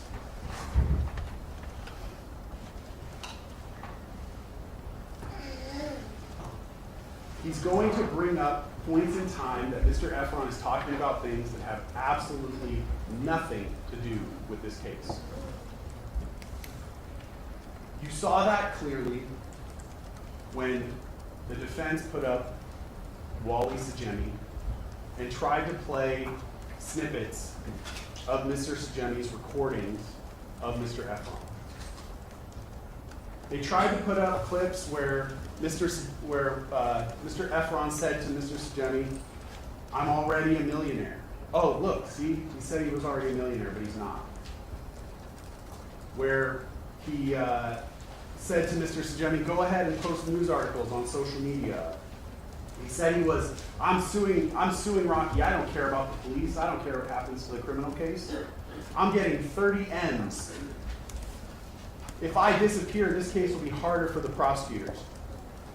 All those clips, none of those clips helped you answer the question in this case: was it a real gun or a fake gun? And who cares? Who cares if Mr. Efron said in the past he was a millionaire when he wasn't? Who cares if he asked someone to post a news article on social media? Mr. Efron wants to be paid because he was the victim of a real crime by a real gun.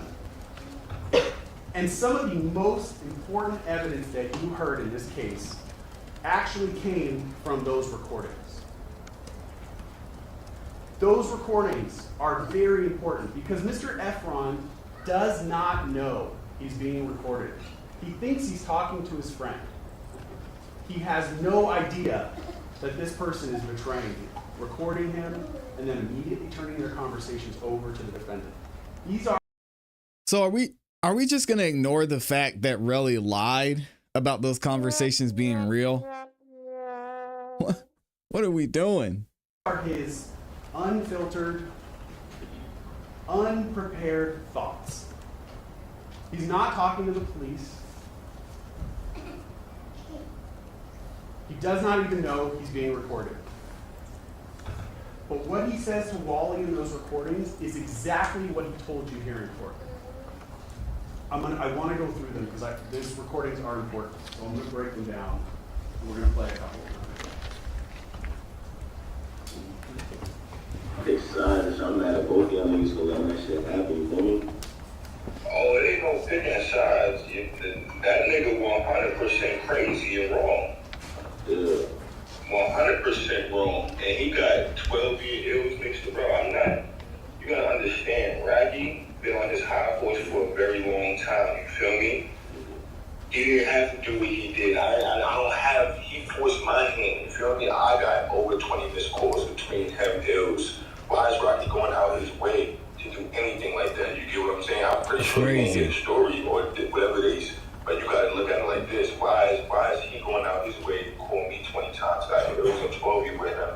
Text messages saying link up, where you at? And all of this is because of I pressed him about Josh, him not doing right by Josh, and he spoke to Josh's mom and lied. You get what I'm saying? So I wrote him about that. He hits up Bari later about that, but I'm with Bari. Bari got the phone on speaker. You get what I'm saying? This shit didn't fit well with me. So Rocky talks about me within that conversation because he sees I text him about Josh. You feel me? And told him I'm taking ASAP out my name. This was 7 months ago. I took ASAP out my name. You feel me? Yeah. He's a bitch, so he goes ahead and hit Bari because Bari had influenced him a whole week later doing that complex con shit. You feel what I'm saying? Just so happened I'm with Bari while Rocky hits him. Rocky says my name. You get what I'm saying? Real Money 12-year ills is at his house. I hit Real Money the next morning, tell Real Money.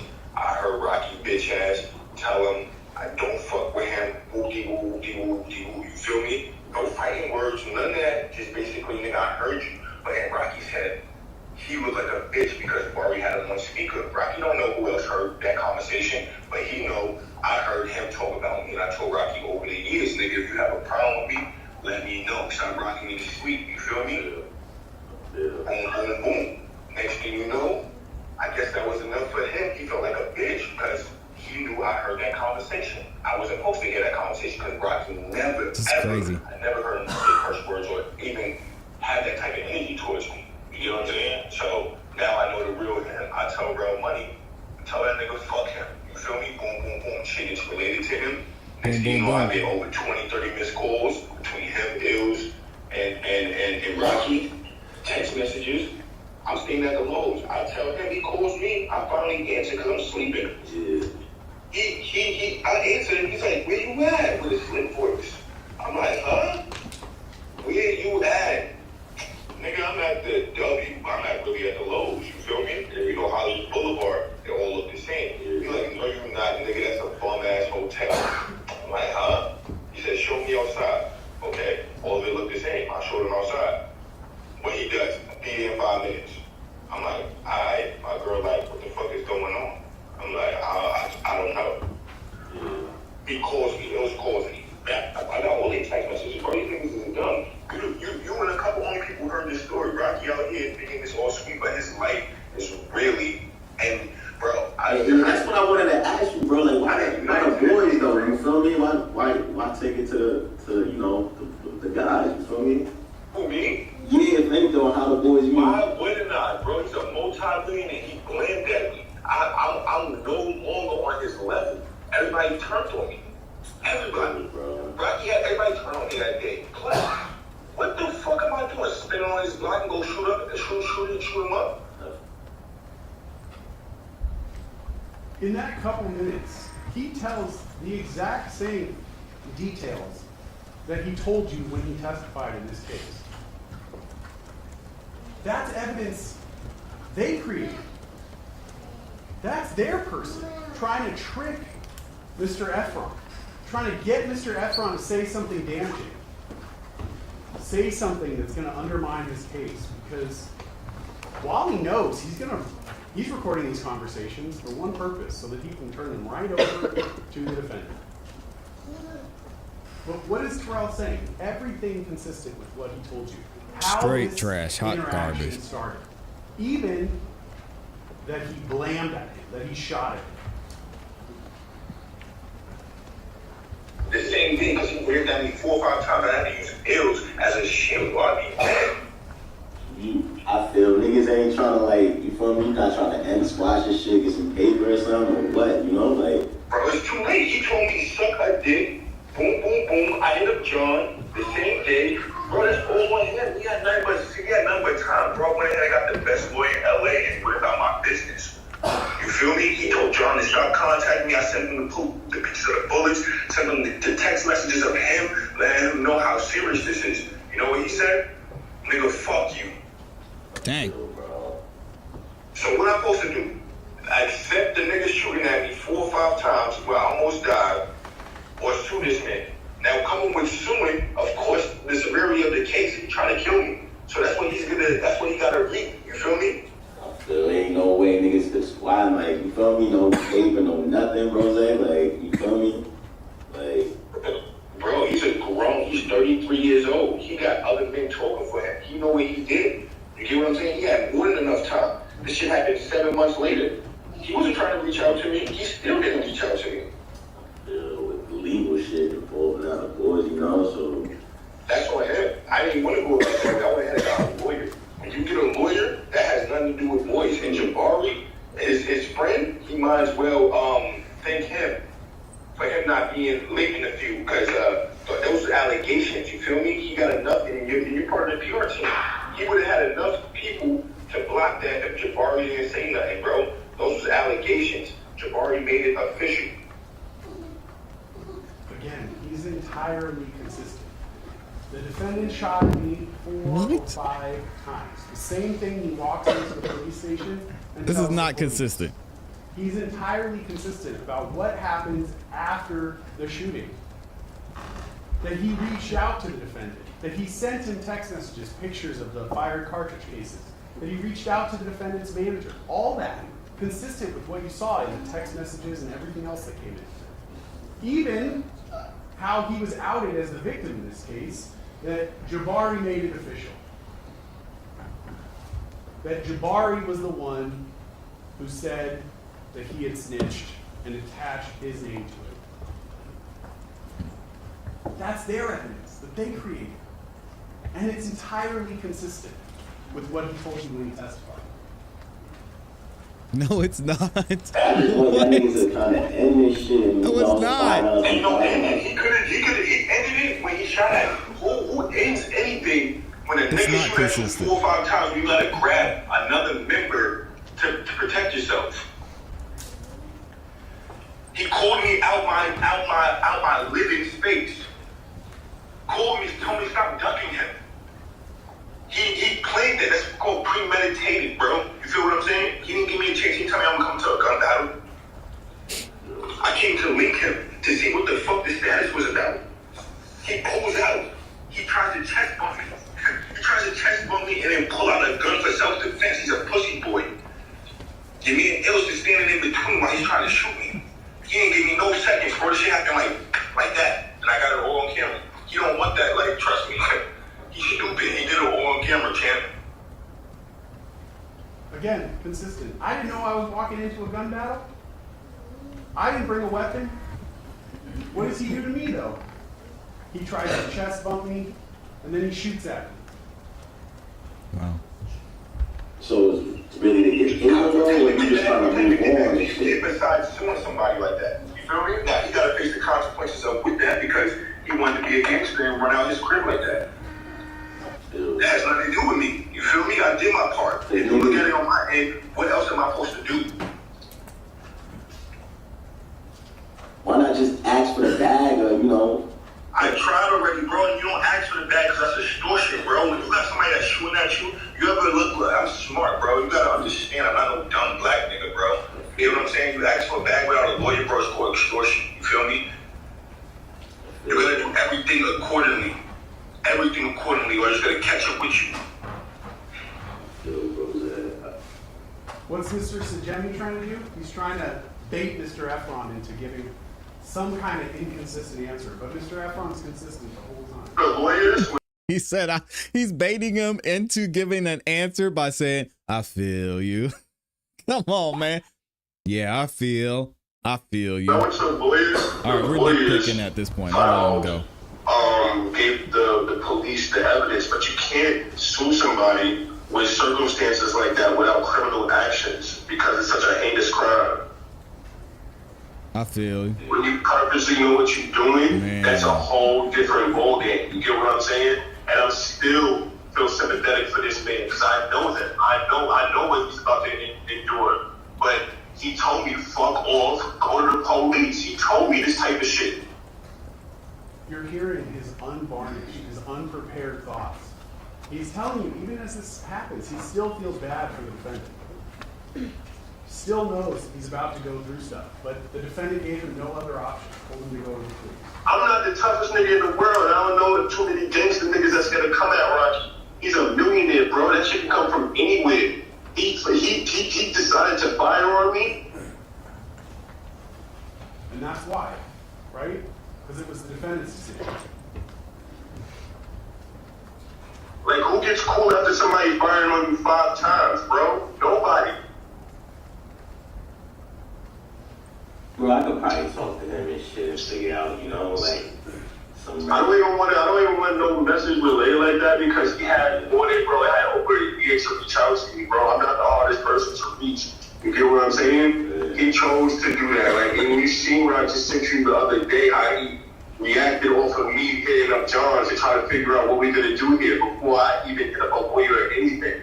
You get what I'm saying? Yeah.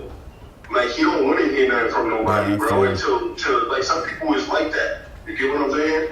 Yeah, until shit. And then I don't want to jeopardize what you have going on, him thinking that you spoke to me. Like, don't even put yourself involved in this shit, bro. Trust. Rocky will start looking at you funny, and I don't need you feeling like, you know what I'm saying? Yeah. It just trickled down to everyone, you feel me? Like, even if you It don't, do. you feel me? Like, That's gonna fuck up everybody's career who worked for him. You feel me? So, Everybody who worked for him, but he did that because he's stingy, bro. I can't not do what I'm doing and think about everybody else. You know what I'm saying? Because I gotta worry about myself and worry about what the fuck happens to me. He wasn't thinking about nobody. Everybody's thinking like that, but then when it comes out, niggas are gonna really start hating him because, bro, why would you do that? Why would you put yourself out there to do something like that where it's unforgivable, bro? You get what I'm saying? yeah. Like, this ain't something like it was a fight, you punch me, I can sue you, you don't go to jail, bro, you fired on me.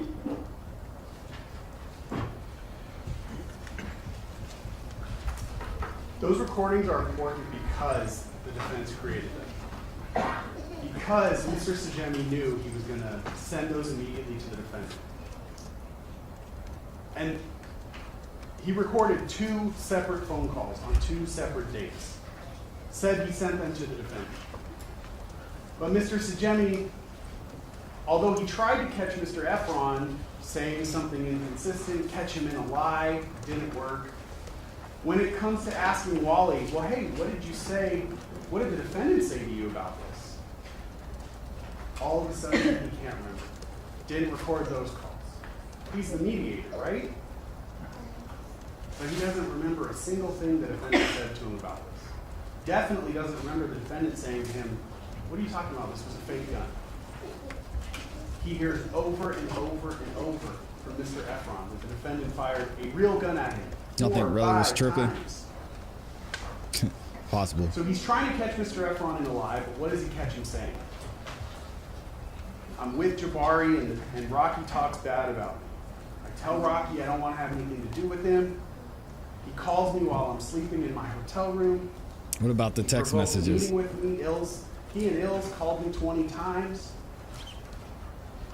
He told me he's going to come meet me at the W, and he fired at me 4 or 5 times. I had to use Ills as a human shield, or I'll be dead. He's unequivocal. This was a real gun. He tried to kill me. And after that, everybody turned on me. It's too late for Rocky to pay me and make this go away. I tried to resolve this quickly. I tried to reach out to Rocky. I tried to reach out to John, his manager. He left me no options. He told me go to the police. So I got a lawyer, and that's what I did. Maybe we still could have kept this quiet, but then Jabari posts that post about me and outs me to the world as a snitch. Those recordings, I want to say they're about 25 minutes. You listen to the whole thing, those are just snippets. Tried to give you a reasonable sample from them. But you listen to the whole thing, what will you not hear Mr. Efron say? I'm faking the whole thing. Rocky really fired a fake gun at me. You know, right? We all know. Rocky carries that fake gun. That's what he knew. I was never in any real danger. None of that comes out of Mr. Efron. He's unequivocal. He tried to kill me. That's the entire case. Mr. Efron told the police what happened. He was consistent about the details of the shooting. Since the very beginning of this case, he's been consistent. He was consistent when he knew he was being recorded. He certainly knew the police were going to write reports. He probably had some idea that the police were video or audio recording him. More importantly, he was consistent even when he didn't know he was being recorded. When he thought he was in a safe space, when he thought he was talking to his friend, he's still consistent. He has told the details of what happened that night no less than 9 times. Okay?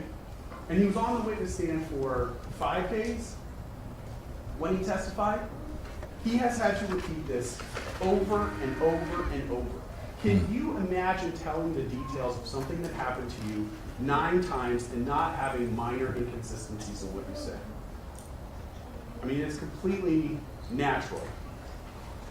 But he, Mr. Efron, was locked into his statement on November 8th, 2021. You could even argue that he was locked in on November 6th, the day of the shooting, because he started sending text messages to the defendant. Yeah, those are Rocky and Rihanna's kids in the courtroom. 2 Ills, 2 John. Was locked in with all of them telling them this was a real gun. Sending them pictures of the cartridge cases.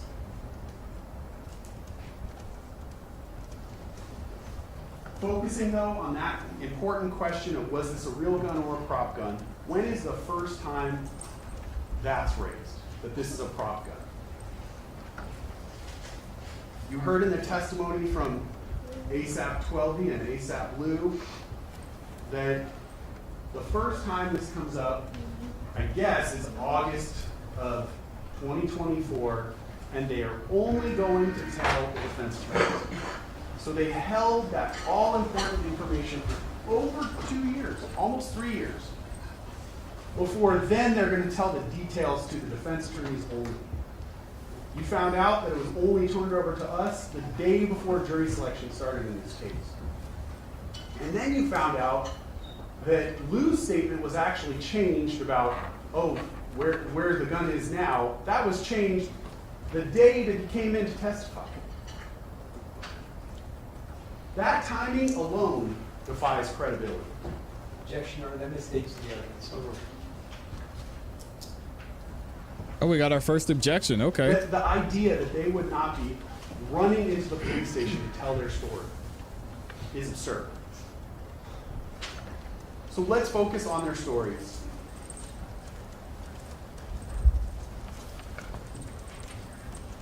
ASAP Lou, I've already talked to you about how he's conflicted in this case, how he relies on the defendant for his financial, livelihood. That's not true. You should view his testimony as being very convenient. His story changes, and he has a perfect explanation for everything. We're talking about the consistency of testimonies now. He came in, he told you a story to explain away the evidence that would obviously point to the defendant's guilt. the primary pieces of evidence that he needs to explain away, that Lou needs to explain to you so that you no longer see the defendant is guilty, was why was the defendant carrying a fake gun? Lou's going to answer that for you. And why did the defendant have a magazine for a Glock 43, which just so happens to be the same type of gun that's consistent with the gun that fired those 2 cartridge cases that Mr. Efron located? Why does he just so happen to have that same magazine in his bedroom closet, defendant's bedroom closet? So how does he answer the question of why the defendant was carrying a fake gun? Again, we went through the whole thing of extreme violence that the defendant's facing, and their only reasonable response to that is to carry a fake gun. We've already talked about how that defies any logic.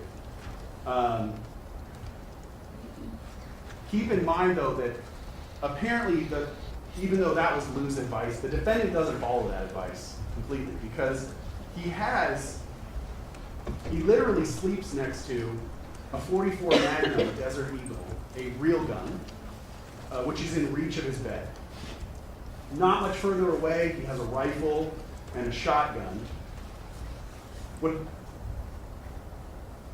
What he did not have anywhere in his house was a prop gun or any prop ammunition. Obviously, About to take a break. if you were the victim of a violent crime, the response to arm yourself with a real gun is preferable to this whole prop gun thing. Clearly, that's something the defendant also agrees with. Lou was very clear that the fake gun that he alleges that the defendant had, which he said he personally modified, was modeled after a semi-automatic pistol. That's Lou's testimony. And here's where it becomes painfully obvious that Lou did not fully think this through. He didn't fully flush out the story before he came in to tell you. He had to tell you that he modified the gun by adding that belt clip and by putting that magazine extender on, so that he could explain why that gun had those small things that Twelby could just so conveniently come in here and tell you that in the heat of the moment, when it's quickly pulled, he saw those 2 same features, that tiny piece of metal on the side that would hold it to your belt, and the magazine extender, so that their stories match, their stories line up.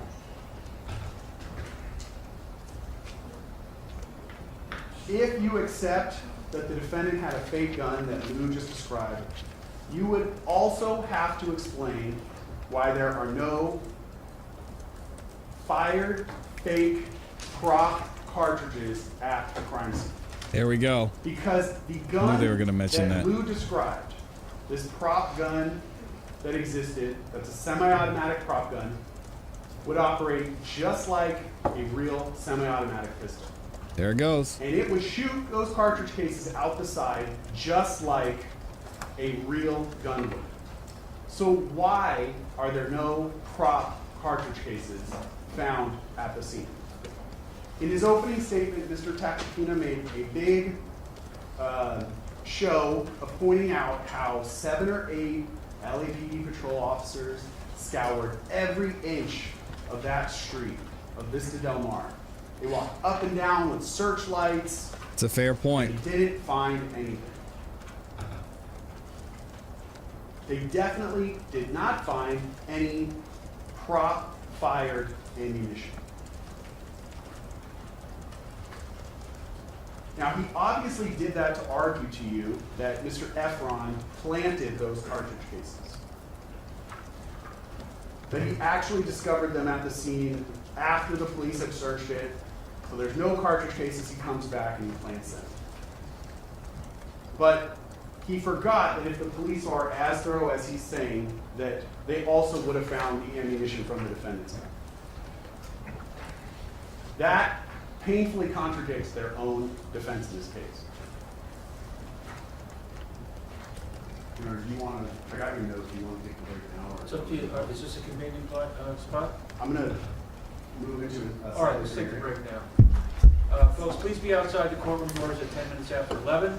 At this time, we will resume. Please don't discuss the case. All right, there it is. Part 1. He said 10 minutes after 11.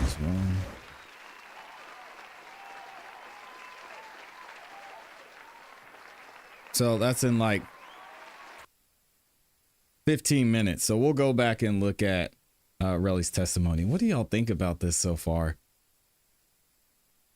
I'm surprised that he's attacking the credibility of Lou's testimony, which to me makes more sense. And I mentioned this to y'all in the chat. What is most likely, or what's more likely? Let me go back and read my exact comment. Is it more likely that Relly lied and Rocky did use a prop gun? Or is it more likely that Relly's telling the truth? Rocky used a real gun, got rid of the gun, and then kept one of the magazines for the gun that he used to shoot at Relly? I don't know. And as much as I hate to say it, the prosecutor did make a great point. They stipulated that shell casings would have been ejected from the prop gun. So where are those shell casings? That's a question we have to ask. I don't know. This is tough, man. This is tough. What do y'all think they're thinking so far? Let me read some of these super chats as well. Shout out to y'all for the super chats.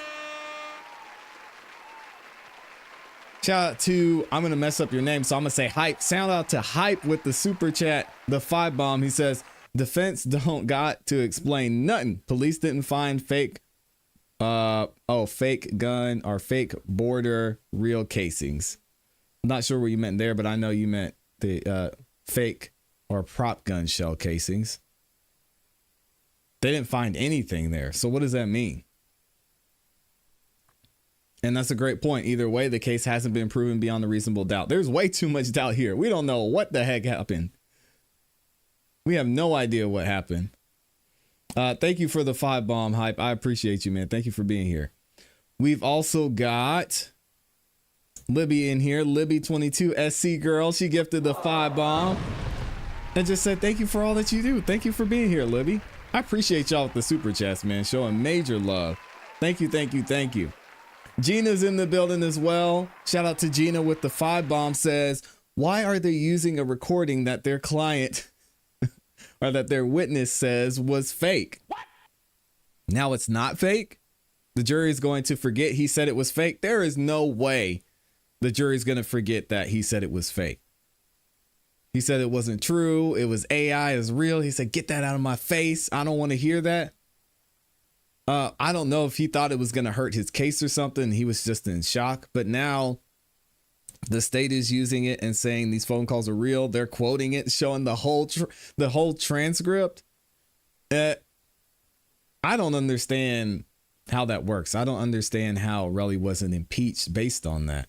I mean, he straight up lied. He made those phone calls. He talked to Wally. He got up on the stand and said he didn't do that. It's a lie.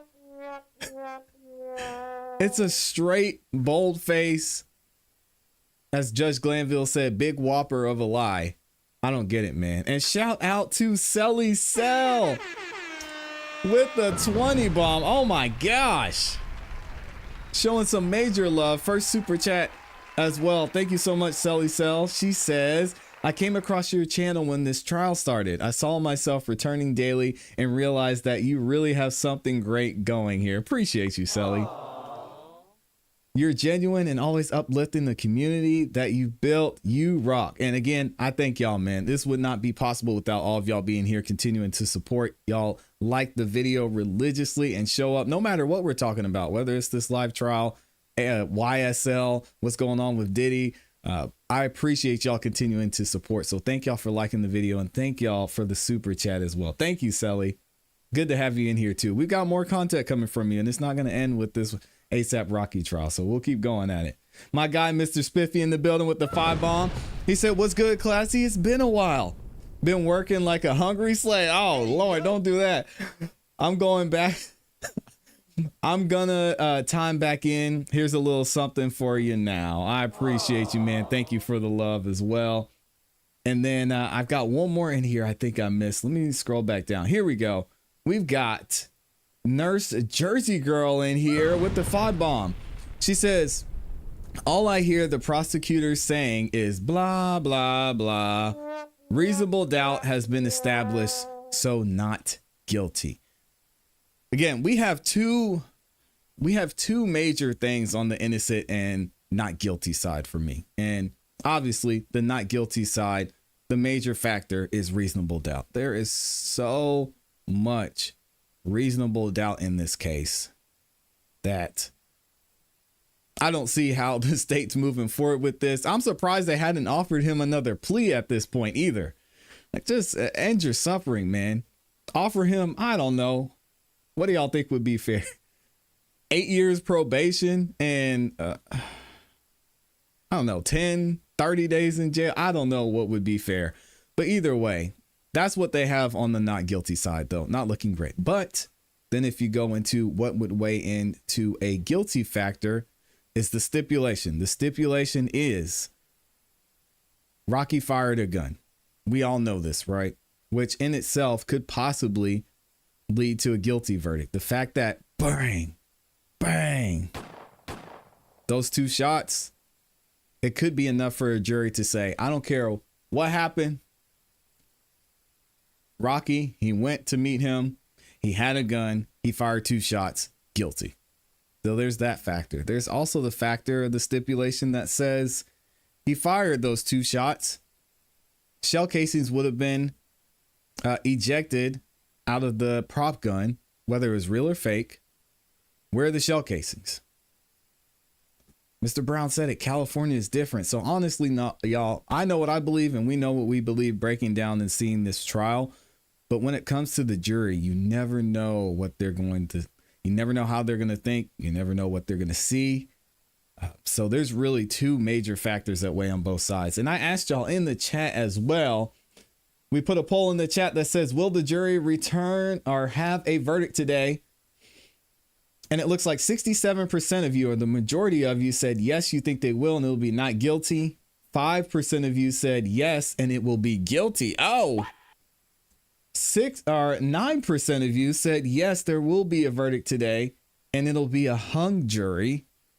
And then 19% of you said no, there will not be a verdict today. Well, it's looking like, from what we're seeing from the state, that we're probably going to have the remainder of closing arguments tomorrow. We're going to stick around here for a little while longer and see what's going on once they come back from break. But whew, that's tough. That is tough. And Tatum says, or no, I'm sorry, it wasn't Tatum. Tatum says whatever that means. And then someone also says every prop gun does not shoot blanks. That is true, but they already stipulated that if the prop gun were fired, it would have expelled shell casings. So they're saying the prop gun that he had or used, shell casings would have come out of it. It's a not guilty. If he were to be guilty, the sentencing would match the level of reasonable doubt outcome, making it super little, the same as a probation plea. No jail, no prison or prison time. Interesting. Y'all know the state likes to drag things out. Yeah, they've been doing a great job of that too. You don't really get self-defense in California. They hate guns out there. And the people vote for it. That's the thing too. Overwhelmingly, the people are anti-gun out there. Self-defense, the stipulation is where I worry. I'm not sure how it's going to play out. I agree. That's the thing for me too. I bet he don't bring those texts up. Probably not. A contract to not sue the state with this evidence. Community service at the Dunkin' Donuts. All my charges have been in Essex County and Union County, but I know when you disturb a crime scene, it doesn't hold basis in court. but don't believe me. What is he being charged with? 2 counts of assault with a semi-automatic firearm. That's what he's being charged with. Nah, Relly still had the most to gain from lying. That's true. But again, it doesn't make sense. They stipulated that there would be shell casings.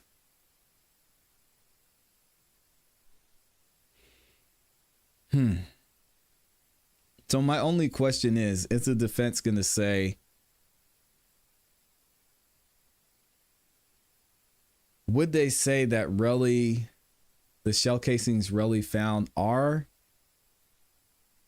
No, because they already stipulated to it. They stipulated that the shell casings Relly found wouldn't have been fired from the prop gun, but that the prop gun would have expelled shell casings. Y'all are saying 1 night in jail. I would never embarrass myself like this. They agreed the bullets were not fired from the prop gun. Exactly.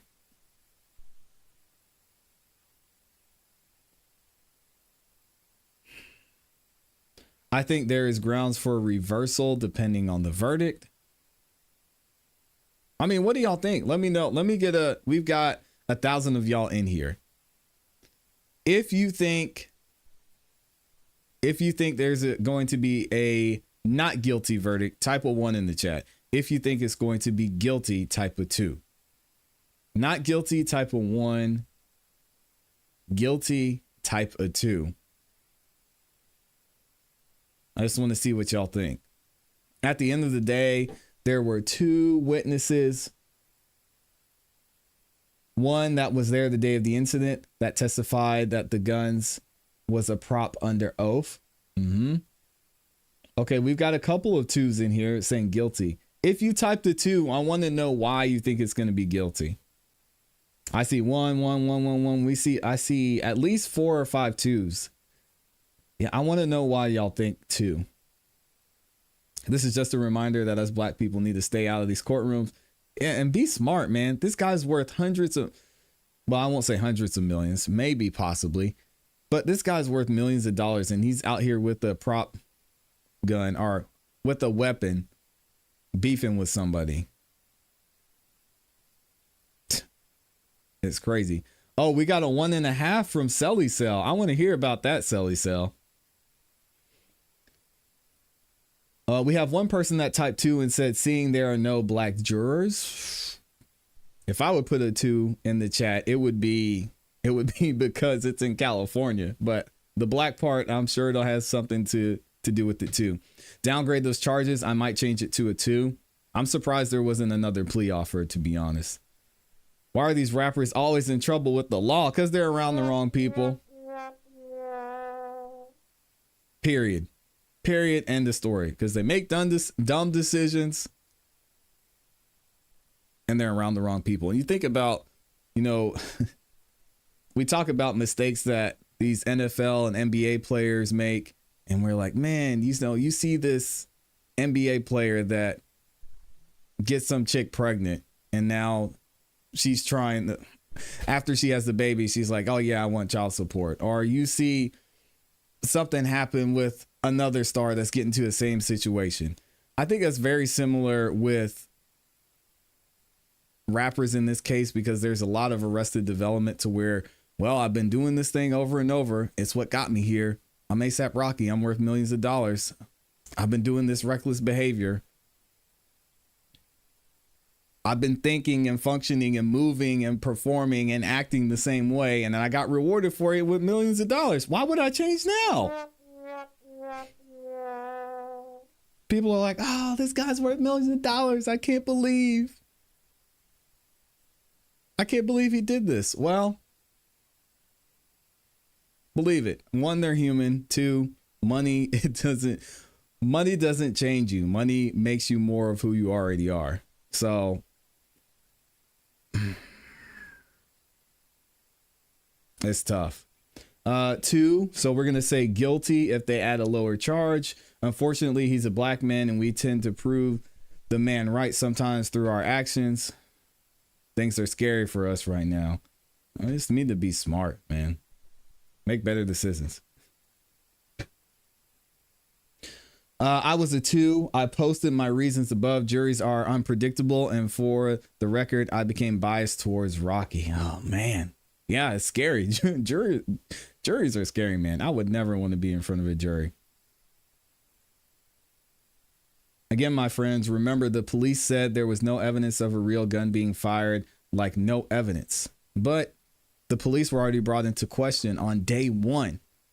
Day one, they brought a police officer up there. And the prosecution asked him, hey, is it possible you guys could have missed some shell casings? And he said, yeah, I guess. It's definitely possible. I mean, sometimes we had maybe one too many donuts and they were hitting right at that time. And, I just moved my flashlight over the area real quick and I missed it. So, hey, salute to Relly. Thank you for your service to the LAPD. You know what? We might give him an honorable badge.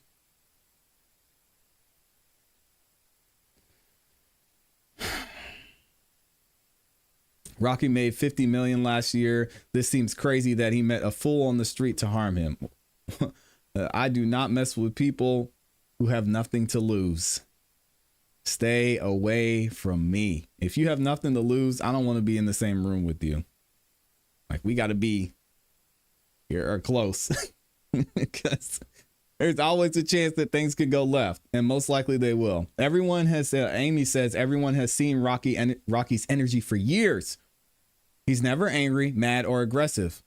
Now Relly's on the stand in front of the jury, and the judge has shown all three because that is his natural state. If Rocky wanted to shoot him, he could have. That boy scratched his knuckles and wants $3 million, $30 million. A blind man can see extortion. And it's funny that you say that, Amy, because Relly even mentioned on the phone call with Wally, he's like, man, I heard him on there cussing and saying all this stuff. I had never heard him talk like that. So backs up your story.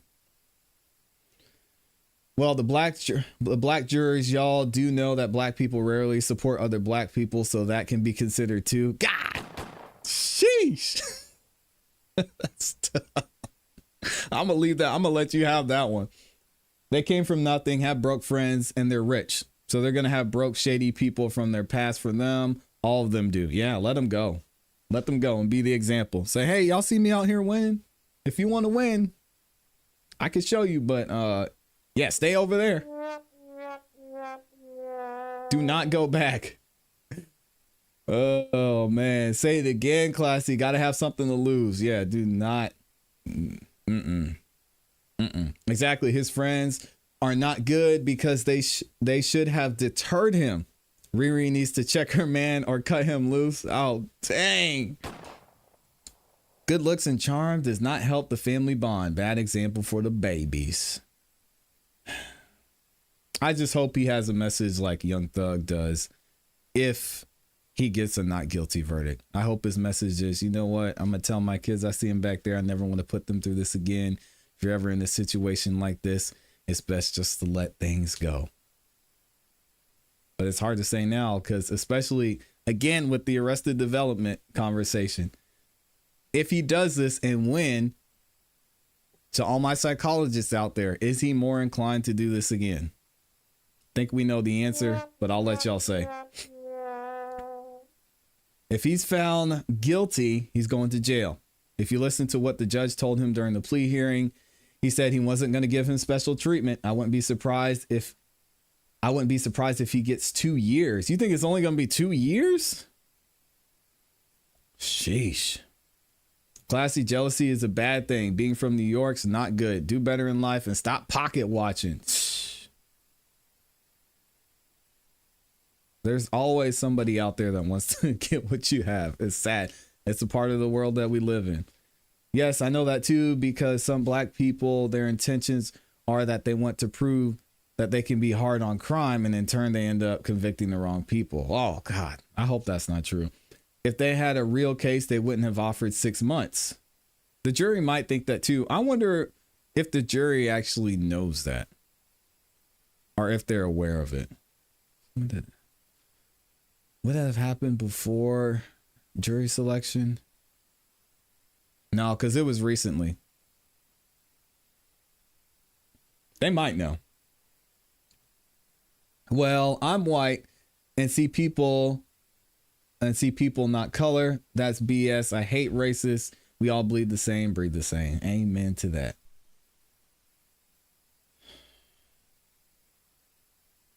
Relly is going to change his name to ASAP Woody, says Amy. Y'all can stop it. Riri's not going to leave Rocky. They were friends long before they had kids. She's sticking by him, jail or not. Shout out to Rihanna. Hey, we all make mistakes. Hopefully he learns from this one. Looks like we might be close to getting back. Let me double check and see. Let's see what's going on. The live feed. Oh yeah, we're about to get back into it.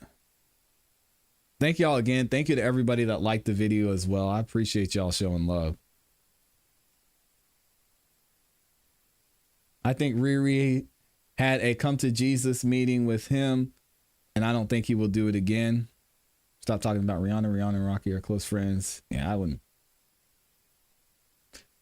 I feel like the judge has the same demeanor as the YSL judge. Judge Whitaker. Shout out to Judge Whitaker. She knew the case was BS. Pocket watching is the real problem here. I mean, it's true. And then shout out to Alejandra in the building with the 2-bomb. Says, love your show. This is our show. This is our show. Thank y'all for being here. Thank y'all for the love and support. Let's get back into it. I understand that the missing phone was not missing at all. Here we go. All right, we're back on the record. Our jurors are present, all parties and counsel are present, and Mr. President, Thank you. All right, I'm gonna just pick up briefly where I left off. We were talking Speak about up, brother. the police search of the scene when they initially respond to these calls. And I point out these calls because you heard from Sergeant Zizzo, who did his best to describe for you their response to what was, not necessarily a clear situation. They received multiple calls, and they talked to multiple people on the scene that pointed them in 3 different directions. Did this happen at Selma and Argyle? Did this happen at Selma and El Centro? Did this happen at Vista Del Mar and Selma? Was it in the street? Was it in the parking lot? What exactly happened? They show up, they do their best. That was the testimony from him, that with this conflicting information, they did the best that they could, but they went to these multiple locations, sometimes receiving conflicting information. What Mr. Tacopina did when he stood up on cross-examination was play videos from another officer to show, look, there's 7, 8 officers on the scene. They're doing this thorough search of the street. He tells you in opening statement, it's a thorough search, spotlights involved. But what he's not told you is why the police then don't find the fired cartridge cases from the defendant's gun, this prop gun that's going to fire prop ammunition, why they don't find those cartridge cases either, because they're saying that's also a semi-automatic firearm. So 2 cartridge cases also would have come out of that. Mr. Tacopina also made a similar error to you when he stood up in opening statement, and he described how you were going to see Mr. Efron returning to the scene. He put up part of that grainy surveillance video of a person with a white top coming back to the scene at 11:10, and made a big point of telling you that's going to prove that Mr. Efron's a liar, because Mr. Efron said he came back with his girlfriend, and these were his words, unless she's a ghost, she's not on that video. But you know now, because you've sat through the evidence and the testimony, that all the evidence points to that not being Mr. Efron. Mr. Efron, when he came back, took photographs of the cartridge cases. When LAPD went to collect this video, in the day after they were notified of this, they were told by Mr. Efron an approximation of when he turned. He didn't have an exact time. He gave them an approximation. They went, they collected the video, they saw someone returning, and they thought, okay, that must be him, and they collected it. That error that they made back in November of 2021 has certainly been flushed out in the years since this has happened.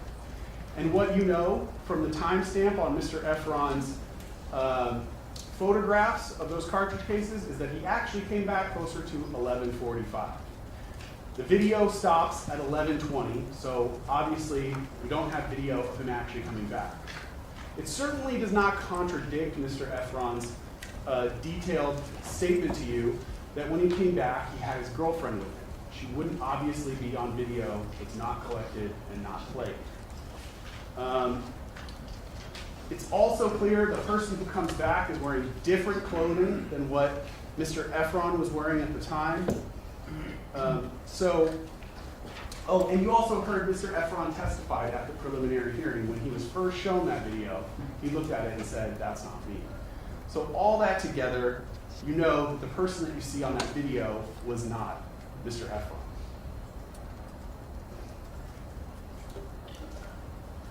Mr. Tacopina, I'm sure, made a big point pointing out why Mr.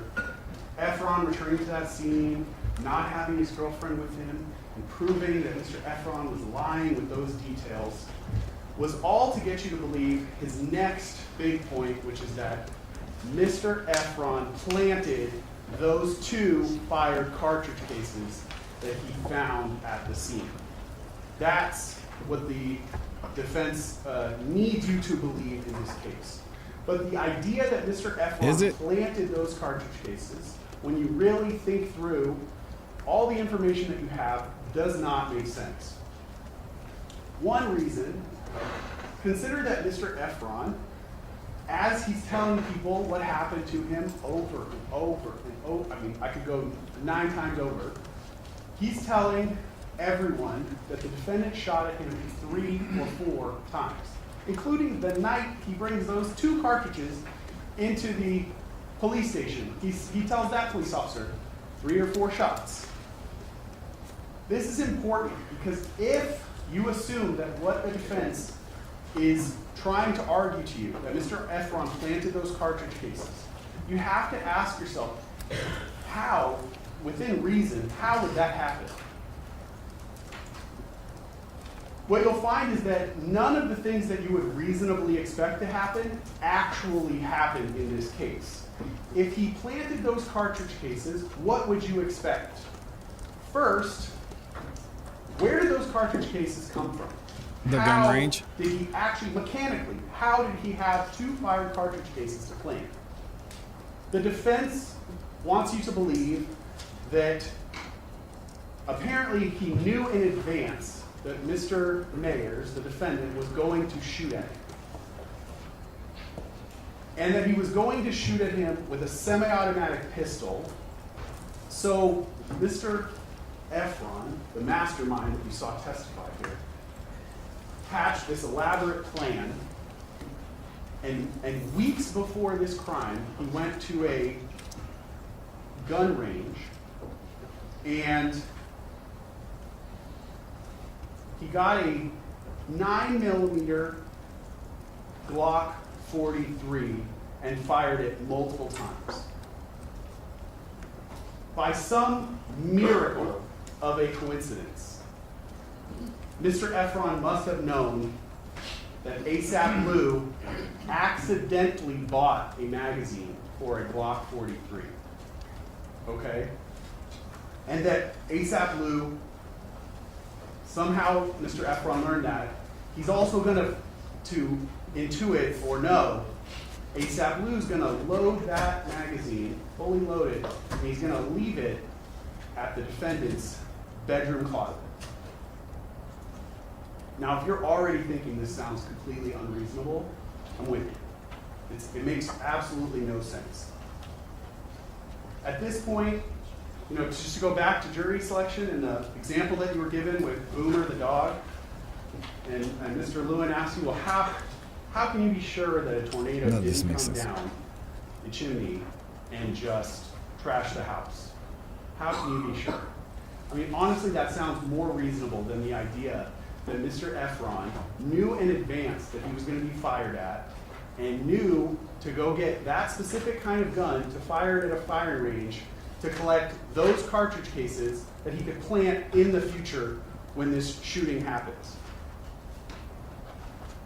There's no way that this scenario would work without Mr. Efron knowing in advance that this shooting is going to happen and that he's going to need cartridge cases to plant at the scene. Under the defense scenario, too, he would not have time to get those cartridge cases any other way.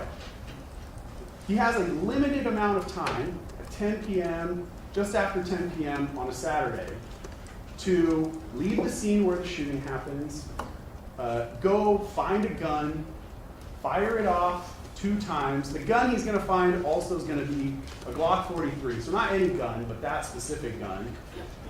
And he's going to fire it off multiple times, and then he's going to go back to the scene.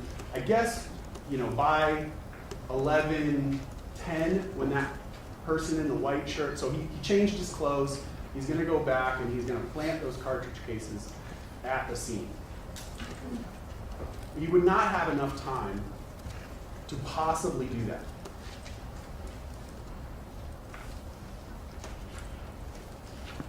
So second point to consider, how it doesn't make any sense that Mr. It's a fair point.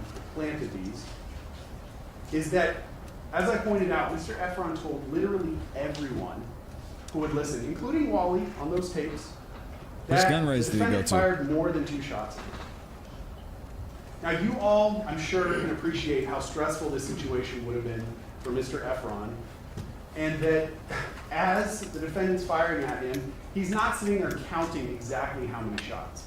So as he's telling the police how many shots were fired at him, he's doing his best to recall a stressful situation, and he genuinely believes 3 or 4 shots are fired at him. That's his sincere belief. That's what he tells the police. If he is going to plant those cartridge cases, though, and come up with the crazy scenario that I told you, he intuits the shooting's going to happen, he gets these cartridge cases in advance so he can come back and plant them at the scene, wouldn't you reasonably expect Mr. Efron to tell the police the defendant only fired at him 2 times? Wouldn't that be your reasonable explanation? If he's making this up, he planted these cartridges and he's making up how many shots were fired at him, wouldn't you expect him to walk into the police and say, no, it was only 2 shots? He would match his story with the physical evidence that he's walking into the station with. So what's your point? Now, to this point, here's another way that Mr. Efron would have had to have used his, telepathic powers, because he's going to know, or he would have to know, that after he tells the police, I only got 2, but there were 3 to 4 shots that were fired, he's going to know the police are going to later go collect a video that has audio, and that audio is going to definitively show you that, in fact, there were only 2 shots that were fired. I want you to... I'm going to interrupt him for a second, and y'all are amazing. So we have no evidence or no proof that Relly actually went back to the scene. All we have is his word. So how much time was there between when the shooting took place and when Relly went to the police station? Because this is all well and good for him to say, oh, well, he would have had to do it. He wouldn't have had enough time to go back to the gun range and such and such. When did he actually go to police? That's what I want to know. Because if it's a significant amount of time, who's to say he actually went back to the scene? Didn't we find out the Dunkin' Donuts near there was closed?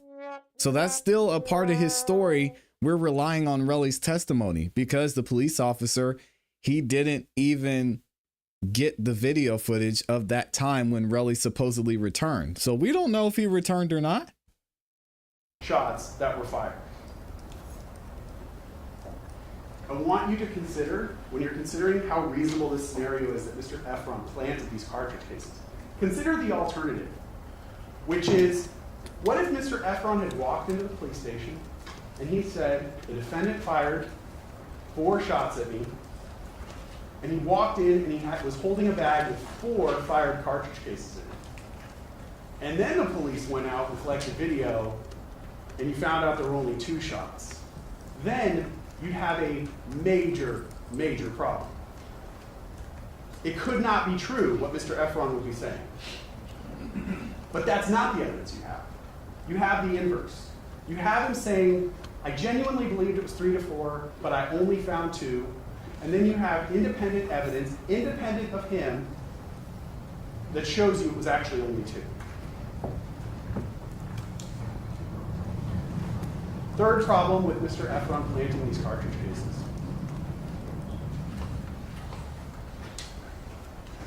If what the defense was telling you was true, that Mr. Mayers fired a fake semi-automatic gun, and Mr. Efron planted these 2 real fired cartridge cases at the scene, wouldn't you expect other evidence to contradict his story? I mean, Mr. Efron specifically sends text messages that night to the defendant's manager, Ills, and Twelve, all of which, in sum and substance, accuse the defendant of firing a real gun at him. Nope. Nope. Nope.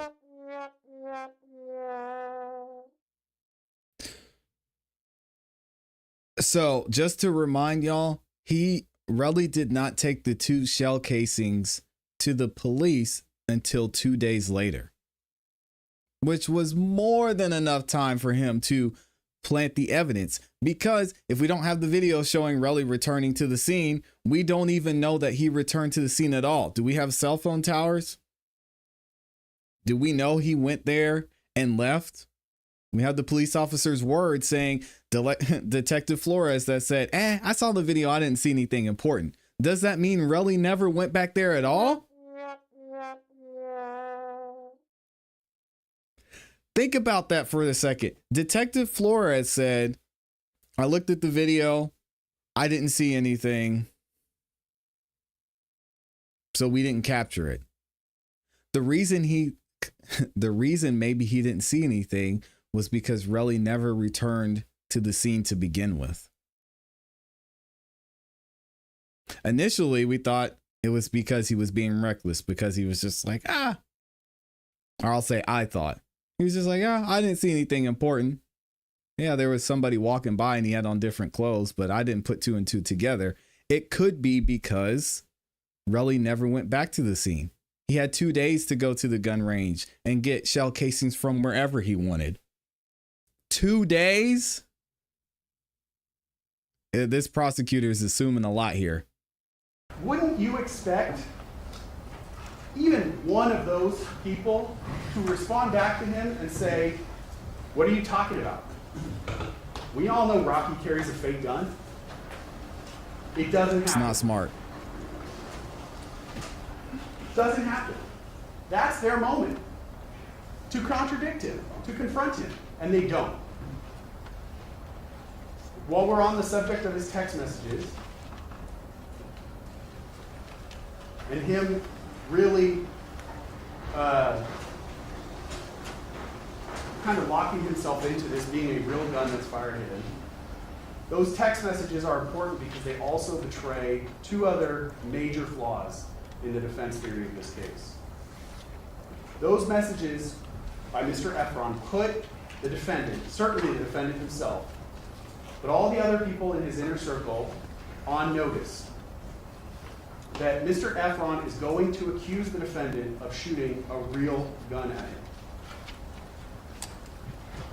So I've already told you, wouldn't you expect him to respond back with, hey, you know that that's not true, this was a fake gun.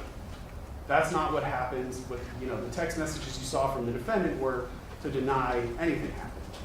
But second,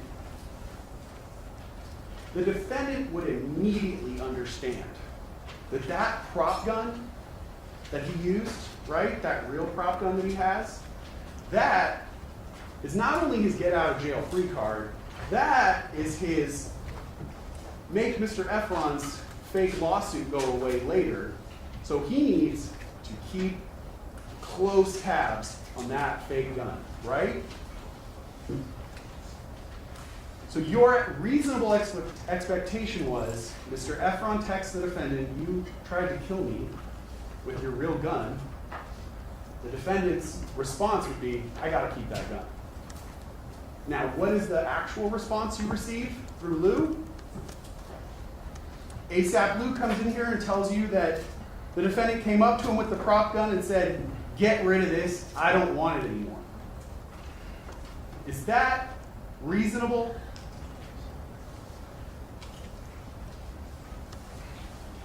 This is kind of where my job gets hard, because I have to explain to you how their version of how this prop gun disappeared doesn't make sense. But we know that none of this actually ever happened, because this is all a made-up story. So when I talk about the prop gun, understand that there never was a prop gun, okay? Never to begin with. I'm sure what happened was Lou took that Glock 43, the real one that was used, with the modified slide, Yeah, that's some BS. and got rid of it. And when he did that, Some he BS. forgot that there was an extra magazine for that gun in the defendant's closet. Now to that point, and oh my gosh, this is a new magazine. I'm not saying that that magazine that we have in evidence, that magazine specifically was the one in the gun that was used at the time the shooting happened. Guns come with multiple magazines. You can purchase additional magazines for guns. But the defendant knew he had to get rid of that real gun. He can't have that, because that's going to definitively tie him back to this crime scene. So either he or Lou, his right-hand man, get rid of it. And they get rid of it with the magazine that's in it. But they forget there's that backup magazine in the defendant's closet. But either way, let's assume their prop gun theory is true. Why would the defendant get rid of the one thing, the most important thing that could definitively prove his innocence? Why would he do that? You received an instruction about someone, Here goes the self-defense. other than the defendant trying to conceal or destroy evidence, and using that as actual evidence that the defendant was aware that he was guilty. Why would the defendant get rid of that gun unless he knew it was going to prove he was guilty? Unless he knew it was a real gun. It literally makes no sense. What? That he would not keep the prop gun so that when Mr. Efron goes to the police, he can turn around and say, here it is, here's the prop gun.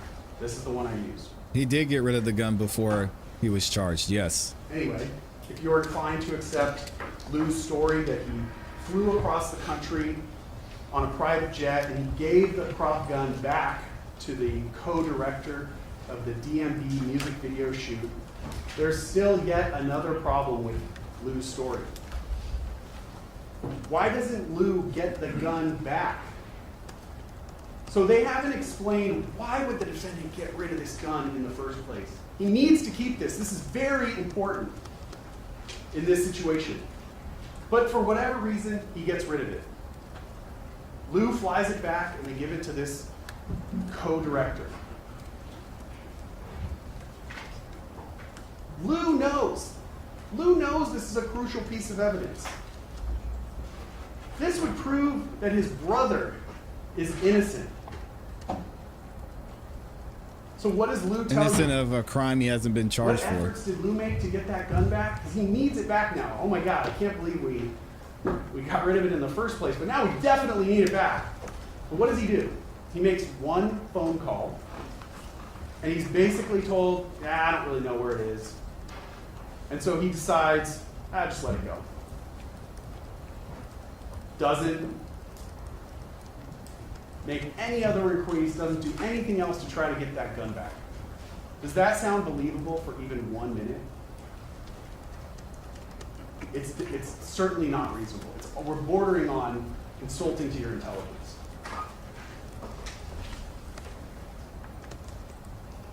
Also consider the timing of when Lou comes up with this idea that he gave the prop gun back to the co-director of the music video.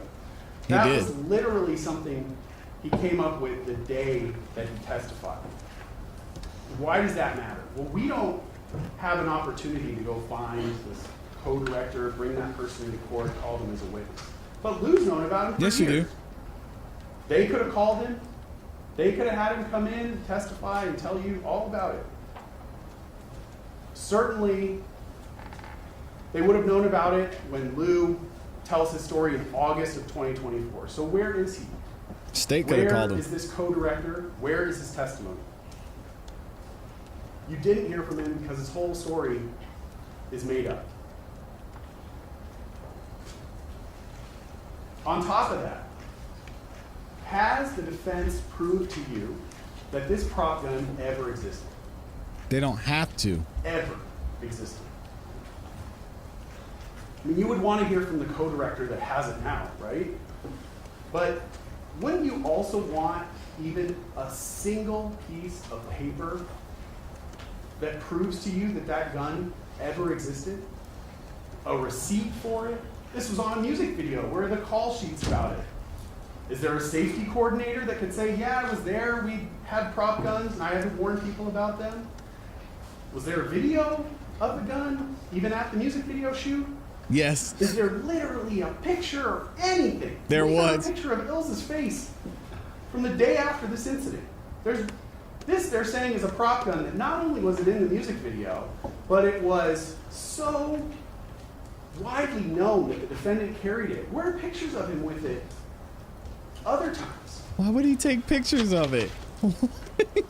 There's literally been no documentation provided Oh, to you that God. that gun ever exists. No purchases, no receipts, no paperwork anywhere. Lou says he took that prop gun, right? And what did he do? He modified it. He put a belt clip on it. He modified the magazine. Did he bring in any proof of that? Receipt for a belt clip? Receipt for a magazine extender? Nothing. On top of that, you know, this is an item that the defendant carried around all the time, right? He had to. This was his security. When the police search his house, do they find literally anything that supports the idea that a prop gun was there? Do they find any other prop guns? No. Do they find prop ammunition? No. Nothing. Literally nothing. You literally have zero proof except for the testimony of Lou and the testimony of 12E. And I've talked to you about why you should view their testimony with a healthy dose of skepticism. That's literally the only thing. There's no independent proof that that prop gun has ever existed. And equally insulting is this idea that there is like a cone of silence within the ASAP collective relating to members who knew that the defendant always carried this prop gun, which they only speak about, only ASAP 12 and only ASAP Lou, they only speak about this on the eve of trial. And that they're going to hold this information inside them, knowing that the defendant, their brother, is facing criminal charges. They're going to hold this inside, and they're only going to really present it to the 12 jurors. Does that make any sense to you?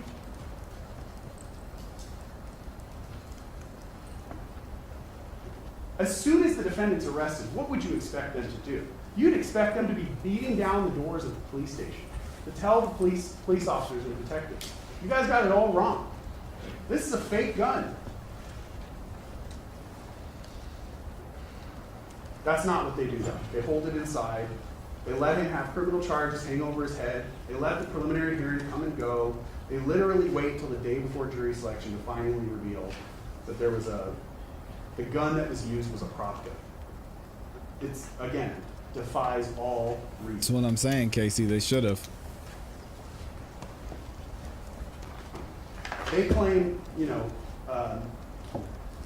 12E and Lou, they both claim that the police never tried to talk to them. It's not true. You heard that they both refused to talk to the police when asked, that the judge specifically asked both of them, will you sit and talk to the police? They both refused. But even more, that's not really the expectation you would have, right? They had this information that would exonerate their friend, their brother, their meal ticket, the guy they rely on. You'd want them to seek out the police. At least that's what you'd expect. not wait for the police to come knocking on their door, knowing that they have this secret information.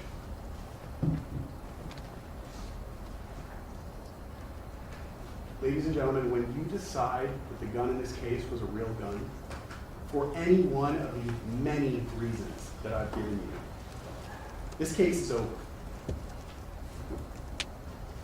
Let me address really quickly, though, the new defense. It goes something like this. If you don't believe this was a prop gun, try to believe that when the defendant fired his real gun, he was only doing it either in defense of ills or in defense of 12 people. Now, right off the bat, you have to acknowledge that that defense is completely contradictory, completely incompatible with the other defense, which is, no, actually, this was a prop. It cannot be both a prop gun and a real gun. The problem with that defense is very similar to everything else I've talked to, which is this whole case is on video. Well, not the whole thing. There are key parts that are missing, but we get your point. The whole indictment's on video, we'll say that.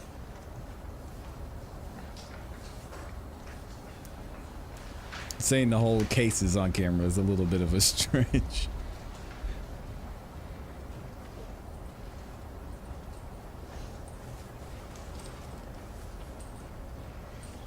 Oh dang, he's glitching.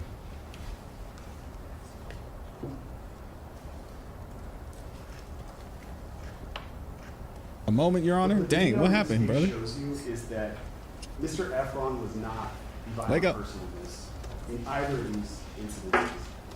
And especially at the corner of Vista Del Mar and Selma, when you can see that initial interaction, you can see that he's feet away from Hills as the defendant charges towards him with a gun.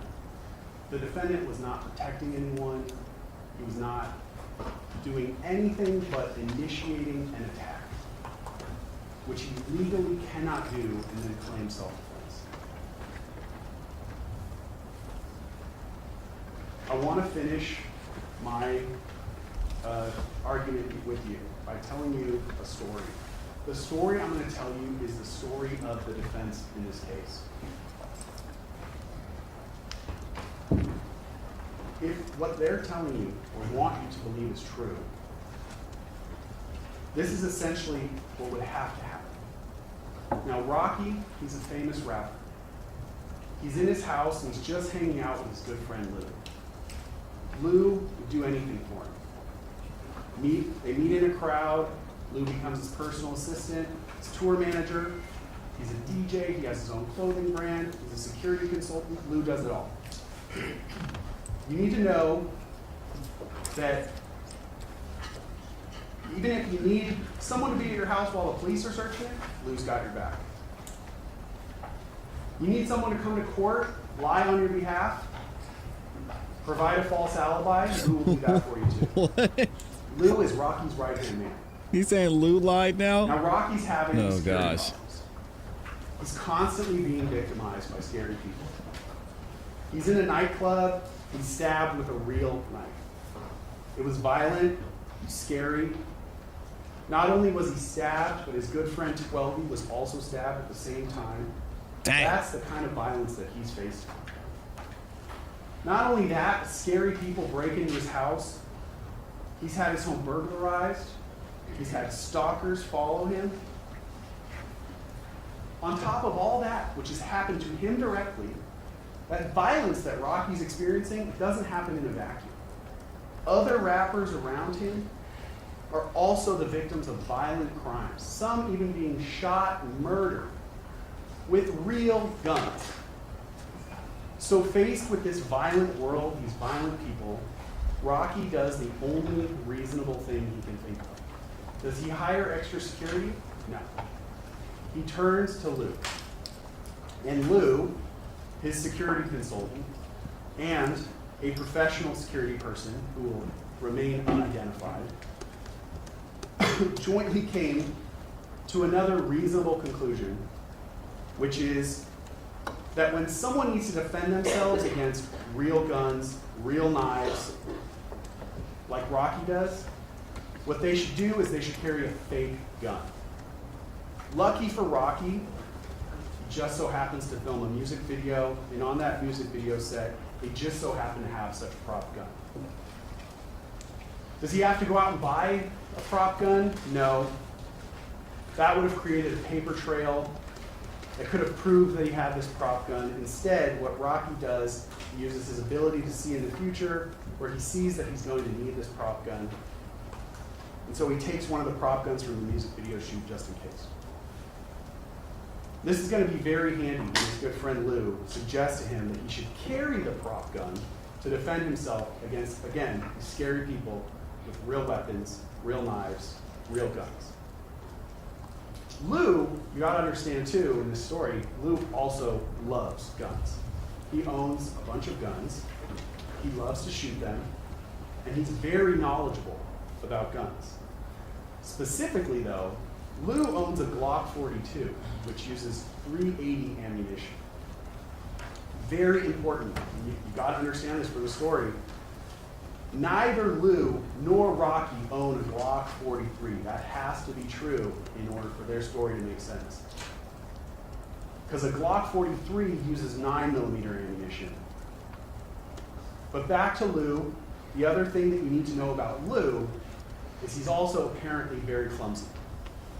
What? He's not detail-oriented. And when Lou goes to the gun store one day, he just so happens to purchase an extra magazine, and wouldn't you know it, golly. Even though he owns the Glock 42, he just so happens to grab the wrong magazine. And he It happens all the time. buys a Glock 43 magazine. Now remember, totally wrong magazine, will not fit in any of his guns, totally different caliber, totally useless to it. And around the same time, Lou and Rocky decide they're going to go to a shooting range together. And Lou comes over to Rocky's house, and he brings his guns and his new single useless magazine he's just bought for the completely wrong gun. And only then does Lou realize his mistake. While he's in Rocky's house, of course. Golly was something Even he would worse, say. Lou calls around trying to find a gun range that they can go to, but he can't find one. So they don't go shooting. Now he has his guns, that's why he has his guns at Rocky's house, but that's why they don't go shooting. So what do they do instead? Well, they're gonna hang out, they're gonna drink alcohol, and they're gonna talk. Lou's not only clumsy though, Lou is also fidgety. That's his word, fidgety. And instead of fidgeting with literally anything else in the house, maybe the label on a beer, literally anything else, what Lou's gonna fidget with is that magazine that he bought for the wrong gun. And Lou's fidgeting is basically going to consist of him loading that magazine, that completely useless magazine, with his real ammunition. The ammunition, by the way, is difficult to purchase, regulated, but Lou doesn't care. Lou fidgets and also apparently stops fidgeting when the magazine is fully loaded. Doesn't unload his 9mm ammunition. For some reason, keeps it in this useless magazine. And Lou, because he's responsible, is going to leave it at Rocky's house. By the way, the first time Lou's going to mention that he's fidgeting and he has to do that is when he's on cross-examination at trial, and the fact that his useless magazine was fully loaded is pointed out to him. Convenient detail. Anyway, because Lou's been drinking, he leaves his guns, he leaves his magazine, including that useless one at Rocky's house overnight. He comes back the next day and he collects most of his stuff. What Lou doesn't collect, though, of course, that useless, fully loaded magazine. You also have to understand that even though I told you in this story, Rocky, he's been told, carry a fake gun, he doesn't really follow that advice when it comes to his house. And even though he's told he should carry a fake gun, he's going to disregard that advice and he's going to have real guns in his house, including chrome .44 Magnum Desert Eagle handgun. He's going to have a rifle. He's going to have a shotgun. But importantly, none of those guns use 9mm Luger ammunition. And Rocky keeps those real guns right next to his bed. Somehow, and Lou doesn't really explain this, after Lou leaves this Glock 43 magazine at Rocky's house, the magazine miraculously is going to end up not just in Rocky's bedroom, but in his bedroom closet. And it's going to be in a box with a bunch of stuff that actually fits the guns that Rocky has. Rifle ammunition, shotgun ammunition. And again, it's just a total coincidence. Lou's useless magazine is going to end up, the one he's been fidgeting with is going to end up in Rocky's bedroom closet. Now, at this point, this is where I need to introduce yet another character to the story. This character, he's a cartoonesque villain. He's hulking, hugely muscular.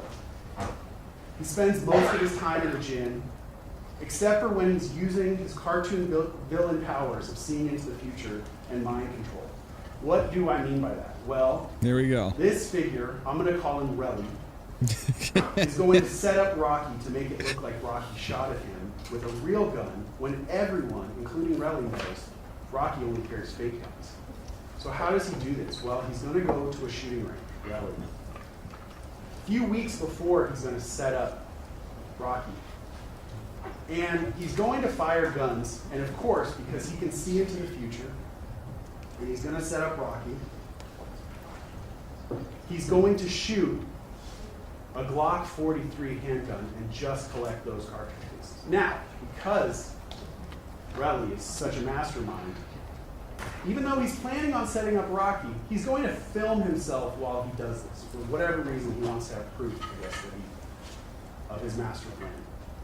While he's at the gun range, he's going to use his power to see into the future and see that Lou doubling down bought on this. the wrong magazine for a gun that he doesn't own, and that Lou is going to leave the magazine at Rocky's house, and it's going to end up in Rocky's bedroom closet. And with that knowledge, Relly is going to intentionally fire that Glock 43, collect those cartridge cases, and carry them around just in case he happens to. He had 2 days to do this. Shoots at him with his fake gun later. Relly's going to fly from LA to New York, North Carolina, back, repeatedly taking commercial flights. And somehow he's going to keep a hold on those fired cartridge cases that he's going to use to frame Rocky. Now here's where the mind control comes in. Relly somehow gets Rocky to provoke a confrontation. It's Relly's idea, but Rocky's going to do it. And he's going to make Rocky reach out to him with threatening messages and propose that Relly meet him when it's actually Relly's plan all along, right? It's brilliant. So Relly meets up with Rocky in Hollywood, and Relly gets Rocky to pull the gun on him as he's attacking Rocky. Now I say attacking Rocky, but what I really mean is that Relly's using his non-dominant left hand and casually reaching out towards Rocky. This, of course, is going to make Rocky respond. Well, what does Rocky do? Well, nothing, actually. This is where I have to introduce our next character, 12E, to the story. And 12E's going to have the good fortune to be able to see and explain that Rocky didn't pull the fake gun as Relly had planned. What happened was the fake gun just so happened to fall out of Rocky's pants. What a terrible luck for Rocky that it would fall out at that precise moment. And not only that, but fall into his hand, and then his finger would land near the trigger just at the moment where he happens to walk into view of a camera. Even more unfortunate, because in this story, Rocky isn't mad. He's not upset with Relly. You know, remember 12E told you, oh, these were casual messages.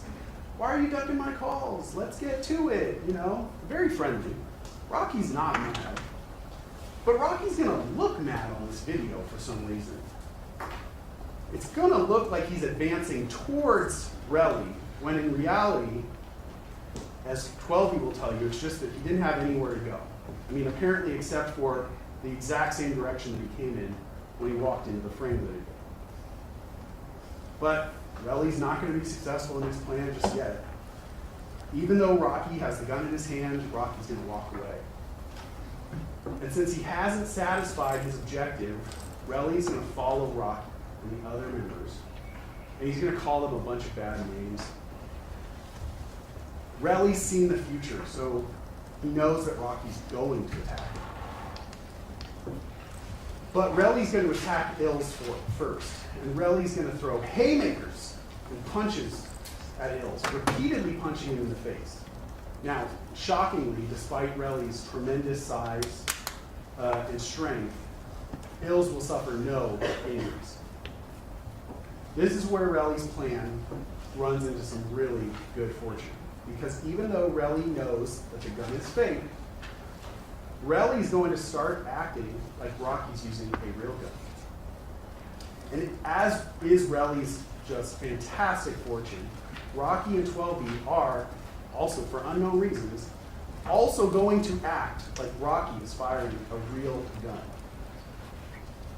Rocky's going to chase Relly, which he doesn't have to do because the gun that he's using is fake and doesn't fire anything.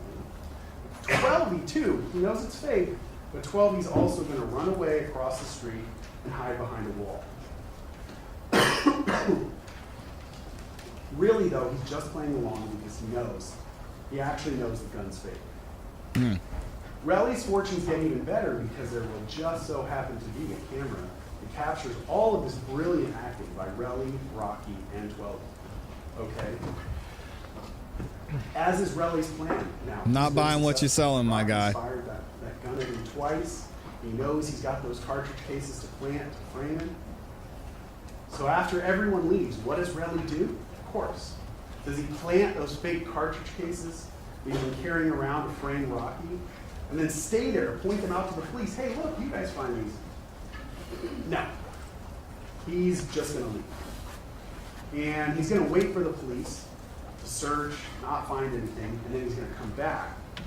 And he's going to plant them for reasons that are unexplained, because he's then also going to pick them up again, and he's going to walk them into the police station himself.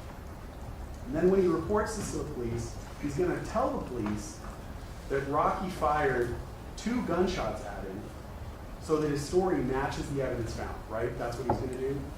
No. Actually, what he's going to do, this is brilliant, he's going to tell the police that it was 3 or 4 gunshots. Crazy. And in fact, he's going to repeat that over and over and over and over again. Why? Again, Relly's got that power. He knows, he can see into the future. He knows that there's going to be video that captures the sound of only 2 gunshots. And Relly also knows that when the police search Rocky's house, they're going to find Lou's magazine for that Glock 43, which will miraculously be consistent with the fired cartridge cases that Relly planted, but which it's all miraculous because Relly was, using his future-seeing powers. Now, Relly's going to make a mistake. That night, he's going to accuse Rocky of firing a real gun at him. Specifically, he's going to accuse Rocky directly, and he's going to tell Rocky's manager, and he's going to tell other people that were with Rocky, who all know that the gun is fake, via text message that Rocky actually fired a real gun. Now, even though Rocky knows that Relly is going to say that he used a real gun, even though he knows he actually fired a fake gun for some unknown, still unexplained reason, Rocky is going to tell his good friend Lou that he needs to get rid of the fake gun. That fake gun is Rocky's best proof that he didn't shoot at Relly with a real gun. But for some reason, Rocky tells Lou to get rid of it. And Lou does. How does Lou do that? He flies back to New York on a private jet, and he just gives it back to the co-director of the music video where Rocky got it after the shooting. Now the police are going to get involved, and the police are going to arrest Rocky for shooting a real gun at that mind-controlling, super muscular Relly. And all that Lou has to do is go back to the co-director of the music video and ask him for the gun back. But unfortunately for Rocky, that gun's been misplaced. And Lou isn't going to follow up at all. He's still going. One call's enough. That's it. Even though Lou and 12B love Rocky like they're brothers, for some reason, they're going to decide not to tell the police that Rocky's innocent. They're going to wait until Rocky goes to trial, and then at the very last minute, they're going to tell the jurors that it was a fake gun, because obviously that's the rational thing to do. Wait for your brother to have charges hanging over his head. Wait for your brother to go to trial and then spring it on the last minute. Ladies and gentlemen, if that story sounded like it was not just unreasonable, but literally impossible, that is the defense story in this case. When I started, I told you that there's one key issue you need to decide. Was it a prop gun or a real gun? The overwhelming evidence in this case was that it was a real gun. Here's why. The defendant provoked that conversation with Mr. Efron via text message and phone calls. He was clearly upset with Mr. Efron prior to that meeting. When they met, the defendant was clearly angry. He pulls a gun, which Mr. Efron and Ills immediately respond to by backing away. That's consistent with a real gun, inconsistent with everyone believing this is a fake gun. When they reach the corner of Vista Del Mar and Selma, Can't believe he's the doing defendant this. pulls that gun for a second time. Immediately, he's making aggressive moves with the gun. Oh my gosh. He's making actions towards Mr. Efron. That's consistent with a real gun, inconsistent with a fake gun. Mr. Efron immediately dives behind Ills, uses him as a human shield, while the defendant's making active, furtive movements, trying to get a line of sight around Ills. That's only consistent with a real gun and inconsistent, completely inconsistent with this gun being fake. The defendant fires off 2 rounds, or loud, they set off car alarms. 12 retreats behind a wall. That's only consistent with a real firearm, completely inconsistent with a fake gun. No, it's not. After It the was shooting, loud. The defendant gets rid of the gun. That's undisputed. That's completely inconsistent with that gun being fake.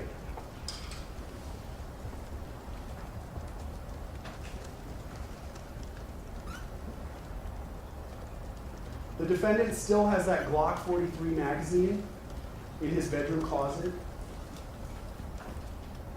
On top of ammunition for the other real guns that he owns. Again, that magazine, consistent with the type of firearm that fired those 2 cartridge cases that are found at the scene. Those real cartridge cases, that real ammunition. That gun, the Glock 43, only fires 9mm. None of the other guns in the defendant's house fire 9mm. He has nothing else in his possession that that magazine would go to. It's completely consistent with him getting rid of the Glock 43 after the shooting, because that's the real gun that was used in this case. All his other guns were Clear, registered. Why wouldn't he definitive register the proof Glock? The defendant fired a real gun that night. No, it's not. The last point I'll leave you with. on the It's other not. side, there's literally no evidence of a prop gun. No evidence that it ever existed. The actual prop gun has never been produced. Definitely not to you. There's Neither has the no Glock. prop ammunition found in his house. The rationale, this whole security thing for carrying a prop gun, defies common sense, defies logic, totally unreasonable.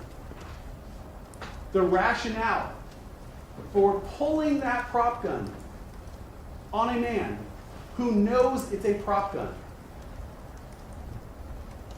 completely unreasonable. There's no prop ammunition found at the scene. There's literally not one piece of paper, not one shred of documentation that could prove to you the existence of this gun. And again, all the actions of the people that you see on that video, completely consistent with a real gun being fired, completely inconsistent with this being a prop gun. Who gets rid So of a left gun and with not a that, clip? Exactly. clear evidence that the defendant used a real gun, and a complete lack of evidence that he used a prop gun. Your job, as I started in my opening statement, as I started here, is simple. Simple. The evidence compels you to your decision, and it compels you to find him guilty. That is the only just verdict in this case. Thank you. All right, folks, we're going to take a break now, but it's going to be shorter than usual. 1:15, please be outside the courtroom doors at 1:15, at which time we will resume. Again, please don't discuss the case. Wow. So they actually finished up in a decent amount of time. What do y'all think? What do y'all think about closing arguments for the state? Jeez, he had some good points in there. Especially when it came to the shell casings and having the prop gun in general. But I mean, it can be explained away, and there's still a lot of reasonable doubt there. Y'all said it was trash, weak, trash, not guilty. Wait, when is the defense closing going to start? It should start after this break. There are doubts throughout this case, yes. Trash, not guilty, free Rocky, stupidity, he took long enough. Phew, I'm drained, says Kara Hampton, yeah. Not guilty. Jeez.